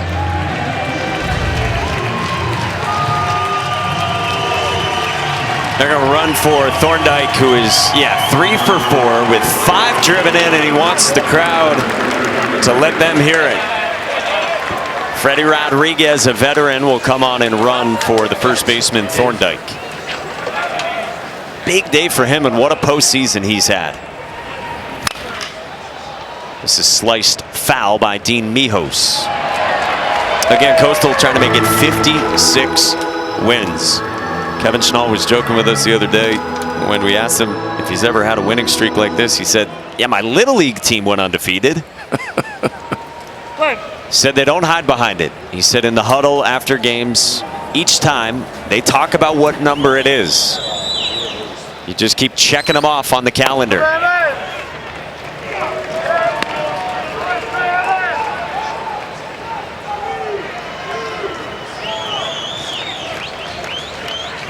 Nothing at 2 on Mijos.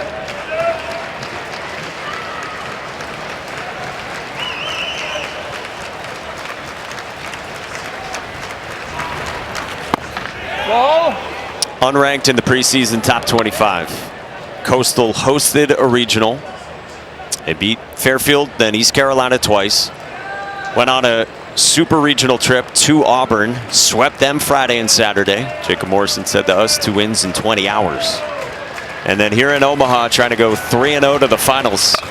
Mijos pulls it foul.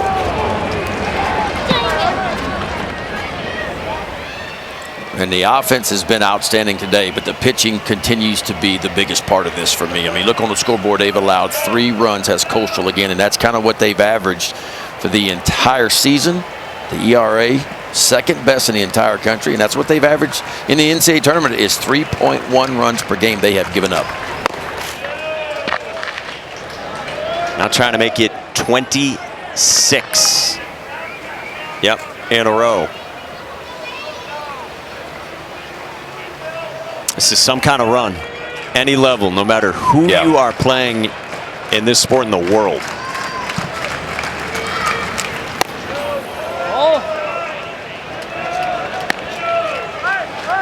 You got to be playing some really good baseball. You got to be fortunate to catch a break every now and then to win that many games in a row. It just doesn't happen. Just look at their opportunities that Louisville were able to get. They only walked 1 hitter for Louisville. They're not giving away free passes. Chopper at third at Jake Monroe, who throws out Mijos. They're controlling the narrative. That's what Coastal Carolina does. We go to the 9th inning, and can Coastal get number 26 and get to the championship series? Coastal Carolina is on some kind of heater, trying to win a 26th straight game and trying to get to the Men's College World Series finals for the 2nd time in only 2 trips here to Omaha. Caden Bodine and the Shants trying to punch a ticket to Saturday when game 1 of that best of 3 would start against either LSU or Arkansas. And this is as impressive as it gets. Colby Thorndike, first player to drive in at least 5 in a game to send his team to the finals or the championship game since 2000, if they can finish this thing off here in the 9th inning.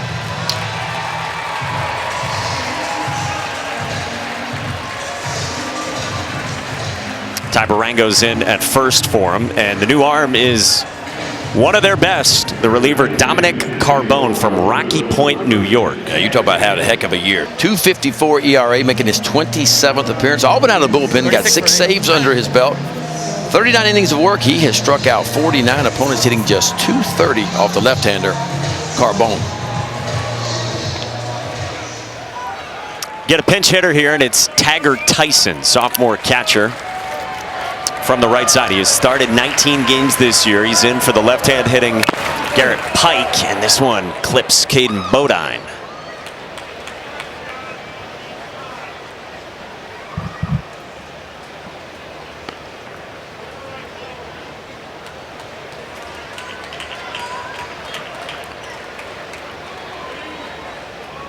Grinding with an 8-run lead, trying to get to Saturday.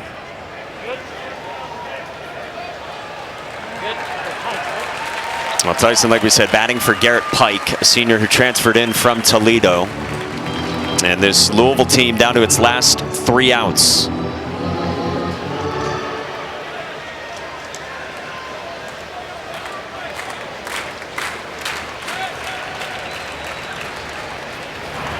Nope. There you go. Ball and a strike. No swing on appeal. All right, do you guys know what the longest winning streak is in Major League Baseball history? No. Give me a year first. What year? 1916. Oh, wow. A little before your time. The New York Giants. On the ground left side and into left field, base hit. Taggart Tyson. So leadoff man on for Louisville to begin the 9th. The record is 26 in the big leagues. 1916 New York Giants. Wow.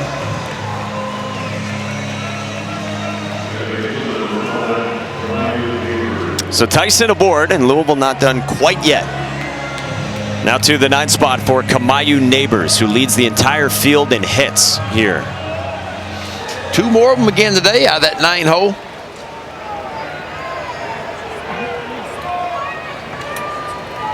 This guy took a gap year out of high school because he didn't know what he wanted to do with baseball. He only had 1 Division II offer, so he put his head down, started to work. Graduated from a school in North Carolina, moved back to California. He is so grateful for something called the MLB Youth Academy that took a chance on him. He would take the bus from Carson, California to Compton, California every morning. Said he couldn't tell us how long the ride was because he would just fall asleep on the bus, trying to learn the game, trying to get a chance to play. Walked on at Cal State Northridge and ends up at Louisville this season as one of the leaders and helps pilot this team to the Men's College World Series. That's wanting to play right there. That's wanting to play the game of baseball. That's loving it. And honestly, you have to love the game. You know, it's so much work that goes into it. And as a ball player, if you don't love the game, because this game ain't going to love you back. It's just not. You got to love it.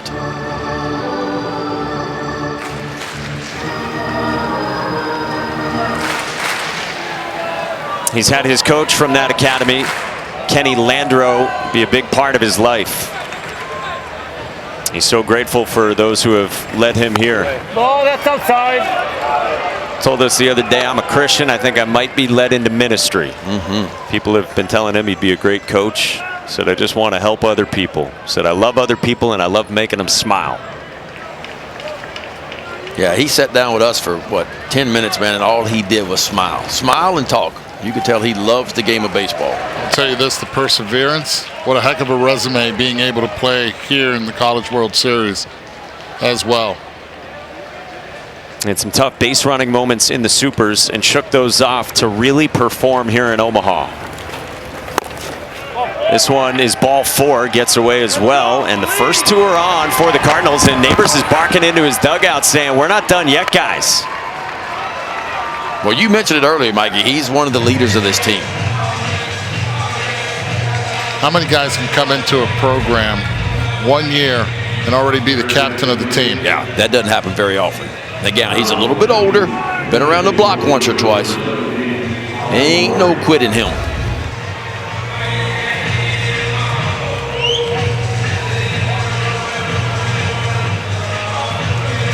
Well, we're going to get another pinch hitter here. This is the freshman from Illinois, Colin Mowry, guy who started 11 games this year, 6 for 36. From the right side, he cuts through the first one from Carbone. In the spot of Alex Alicea, switch hitter relegated to batting only left-handed, so instead of a left-on-left in an 8-run game, it's Mowry. 0-2. Well, Carbone right there. Throwing change up first and then an off-speed pitch. Sort of like that little spicy rigatoni vodka that Carbone features. Yeah.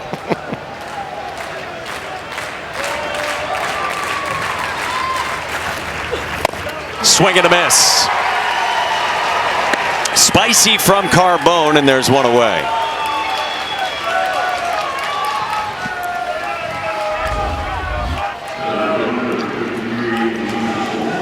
Shows you the teeth first, then the spin later.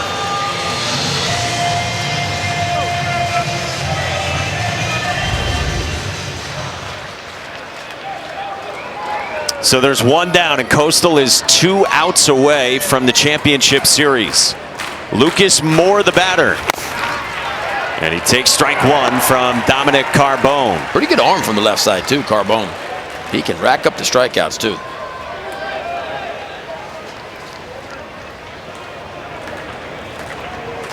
Second team Sunbelt, the 5'10" left-hander. It's just been so big for him this year. 12 pitches in the regional from Carbone. Kevin Schnall said to us the easiest 9th inning he's ever had. They looked at him, they said, let's go to supers. Part of the two-headed tandem at the back end with Ryan Lynch for the shots. Hard hit ground ball to first, scooped up by Ty Marengo just into the game. And Coastal's 1 out away.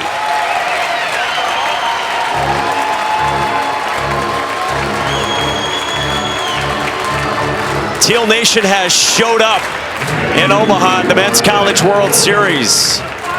And this train is not stopping. If anything, it is gaining momentum. It's up to Matt Klein for Louisville. Junior catcher and a Louisville native. Swing and a miss against Carbone. Klein, who made his way back from injury to be ready for this postseason. An emotional ride for him and his family to get back to this point. Dominic Carbone's 0-1. On the ground at Marengo, who backs up, gloves, Carbone covers! Coastal wins it!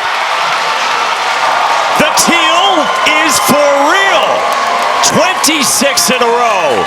And the Shots will see you Saturday in the championship series. Not much they can't do on a baseball field. I was a little bit concerned about hitting with runners in scoring position for them coming in. The first 2 games, they struggled a little bit. Only 6 for 32, but they showed up big today. 6 for 11 runners in scoring position, and they simply do what they've done all year long. They pitch as well as anybody in the entire country.